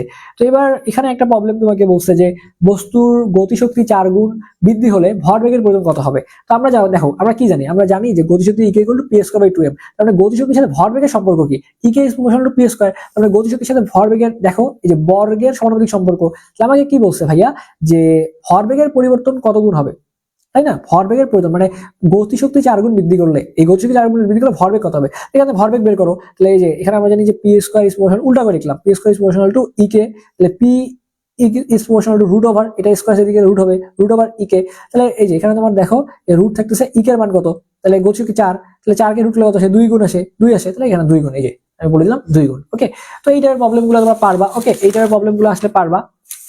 এরপরে যদি তোমাকে আমি আরেকটা প্রবলেম দেখাই এখানে, যেটা তোমাকে বলছে যে একটা 60 ওয়াটের বাতি 5 মিনিট জ্বালালে ব্যয়িত বিদ্যুতের শক্তি কত হবে, ঠিক আছে। শক্তি বের করতে বলছে, তাহলে মানে বিদ্যুতের শক্তি বের করবো। তো আমরা দেখো আমরা জানি পি W/T, আমরা জানি ডাব্লিউ বের করতে বলছে, ডাব্লিউ কিন্তু পিটি। পি কত ভাইয়া, 60 ওয়াট, 60 বসাই দিলাম। তারপরে এখানে তোমার টি কত ভাইয়া, টি হচ্ছে তোমার 5 মিনিট, 5 মিনিট 1 মিনিট সমান 60 সেকেন্ড, 5 মিনিট সমান 300 সেকেন্ড, গুণ করে দিলে যা আসে তাই হচ্ছে উত্তর। ওকে, এবার বলছে যে এই যে এত ওয়াট এর একটা বাল্ব প্রতিদিন 10 ঘন্টা করে জ্বালালে এপ্রিল মাসে কত মানে বিদ্যুৎ ব্যয় হবে। তো ওই যে ডাব্লিউ বের করতে বলছে, এটা সূত্রটা মনে রাখবা, যখন এই যে মাসের কথা বলা থাকবে তখন সূত্র হবে PTN। পি কত, ক্ষমতা, ক্ষমতা হচ্ছে 100 ওয়াট, 100 বসাই দিলাম। টি কত, 10 ঘন্টা চালাইছি, 10 ঘন্টাই রাখবো এখানে, যদি কিলোওয়াট আওয়ার রাখছে। আর এপ্রিল মাস হচ্ছে 30 দিনের, এই জন্য তুমি 30 বসাই দিলা। জাস্ট এখানে জাস্ট গুণ করে দেখবা যে 30 কিলোওয়াট চলে আসতেছে। তো এরপরে আরেকটা প্রবলেম এখানে তোমাকে বলছে যে এম ভরের একটা কণা সমবেগে আর ব্যাসার্ধের একটা বৃত্তা ঘুরছে, এই যে বৃত্তাকার মধ্যে ঘুরছে, কাজ বের করতে হচ্ছে। তাহলে বৃত্তপথে যখন বৃত্তপথে ঘুরছে, এটা কি আর করা লাগে ভাইয়া, বৃত্তপথে যদি ঘুরে তাহলে তার কাজের পরিমাণ কত, শূন্য হবে না, ডেফিনেটলি এই যে শূন্য। আর এটা দেখাই লাগবে না, এটা বাকি পড়ারই দরকার নেই, এটা তুমি ডিরেক্ট বলে দিবা শূন্য। তো আমরা প্রথম যে 5টা চ্যাপ্টার ছিল ভাইয়া আমাদের, আমরা আমাদের প্রথম 1 থেকে 5 নাম্বার পর্যন্ত চ্যাপ্টার পড়া শেষ করে ফেলেছি। ওকে, তো আজকে লাইভটা আমরা এখানেই শেষ করব। আমরা পরবর্তী যে ক্লাস থাকবে সেই পরবর্তী ক্লাসে 6 নাম্বার থেকে 10 নাম্বার চ্যাপ্টার পড়বো, এবং এই 6 থেকে 10 নাম্বার চ্যাপ্টারের উপরে আমরা একটা রেকর্ডেড ক্লাস দিব তোমাদেরকে, যেন তোমরা এটা দ্রুত সময় শেষ করতে পারো। তো আমরা আগামীকালের যে আমাদের যে প্রসেস বা আগামীকালের যে আমাদের পড়াশোনা, সেটা হচ্ছে আগামীকালকে আমরা বায়োলজি কভার করে ফেলবো। বায়োলজি ক্লাসটা দিব, তুমি চাইলে অর্ধেকটা শেষ করবা, 2 দিন সময় নিয়ে শেষ করবা, তুমি চাইলে 2 দিন সময় নিয়ে বায়োলজি শেষ করবা, 2 দিন সময় নিয়ে শেষ করবা। ম্যাথ ফার্স্ট পেপার শেষ করে ফেলছি, ম্যাথ সেকেন্ড পেপার যেটা আছে, ম্যাথ সেকেন্ড পেপার, তো ম্যাথ সেকেন্ড পেপার আমি আগামীকাল তোমাদের ক্লাসটা দিয়ে দিব। ম্যাথ সেকেন্ড পেপারের ক্লাসটা আগামীকাল দিলে ম্যাথ সেকেন্ড পেপার শেষ হয়ে যাবে। বায়োলজিটা আগামীকাল দিয়ে দিব, তুমি ভেঙে ভেঙে শেষ করবা। ফিজিক্সের এই যে অর্ধেক যে ক্লাসটা আছে এটা আগামীকাল শেষ করবো। তোমার আগামীকালের যে ক্লাসের কন্টেন্ট সেটা হচ্ছে বায়োলজির একদম ফুল কন্টেন্ট তোমাকে আমি রেকর্ডেড কন্টেন্ট দিয়ে দিব ভাইয়া, ঠিক আছে। তুমি একটু ভেঙে ভেঙে ক্লাসটা শেষ করে ফেলবা। ফিজিক্সের 6 ফার্স্ট পার্ট শেষ করবো কালকে, 6 থেকে 10 এই চ্যাপ্টারটা দিয়ে দিব। ফিজিক্স ফার্স্ট শেষ, ফিজিক্সের ফার্স্ট পেপার শেষ, বায়োলজি দিয়ে দিব, আস্তে ধীরে পড়ে নিবা, এবং ম্যাথ সেকেন্ড পেপার আগামীকাল শেষ করবো, এবং ম্যাথ সেকেন্ডবার আগামীকাল শেষ করবো। সো এটা আমি কালকে আমাদের যে গ্রুপটা রয়েছে, যে পেইড ব্যাচের যে গ্রুপটা রয়েছে, সেই গ্রুপের মধ্যে আমি ক্লাসগুলো তোমাদেরকে আপলোড করে দিব। তোমরা ওইখান থেকে একটু সিরিয়াল ওয়াইজ ক্লাসগুলো দেখে নিবা। ওকে, আর যারা এখনো যুক্ত হবে তারা চাচ্ছ যে আমাদের এই শিওর ক্লাসগুলো দেখতে, তোমরা মাত্র 210 টাকা দিয়ে আমাদের হচ্ছে এই শিওর ক্লাসগুলো দেখতে পারবা। ভর্তি হওয়ার জন্য আমাদের যে হোয়াটসঅ্যাপ যে নাম্বারটা রয়েছে 01317132318, আমাদের এই নাম্বারে হোয়াটসঅ্যাপে আমাদের সাথে কথা বলে ভর্তি হয়ে যেতে পারবা। এই শেষ সময় তোমরা যারা কুমিল্লা বিশ্ববিদ্যালয় প্লাস হাজি দানেশের জন্য শিওর ক্লাসগুলো দেখতে যাচ্ছ, তোমরা আমাদের সাথে এই নাম্বারে কথা বলে ভর্তি হয়ে যেতে পারবা। এখন মাত্র 210 টাকায় তোমরা হচ্ছে এই ক্লাসগুলো করতে পারবা। ওকে, তো যারা এখন আমাদের টেলিগ্রামে যুক্ত হবেন পেইড ব্যাচের শিক্ষার্থী রয়েছে, আমি টেলিগ্রাম গ্রুপের যে লিঙ্কটা, ঠিক আছে, টেলিগ্রাম গ্রুপের লিঙ্কটা হচ্ছে আমি আমাদের ফেসবুক যে প্রাইভেট গ্রুপ আছে এটা পোস্ট করে দিচ্ছি, সবাই একটু টেলিগ্রামে যুক্ত হয়ে যাবা, যাতে করে এই ক্লাসটা যদি তোমার দেখার প্রয়োজন হয় বা পরবর্তী ক্লাসগুলো তোমার যদি একটু স্পিড কমায় বাড়ায় দেখতে ইচ্ছা করে, তুমি সেটা কিন্তু টেলিগ্রাম থেকে দেখতে পারবা। ওকে, তো তোমাদের সকলের জন্য অনেক অনেক দোয়া এবং শুভকামনা রেখে আজকের লাইভ ক্লাসটা আমরা এখানেই শেষ করছি। ধন্যবাদ সবাইকে।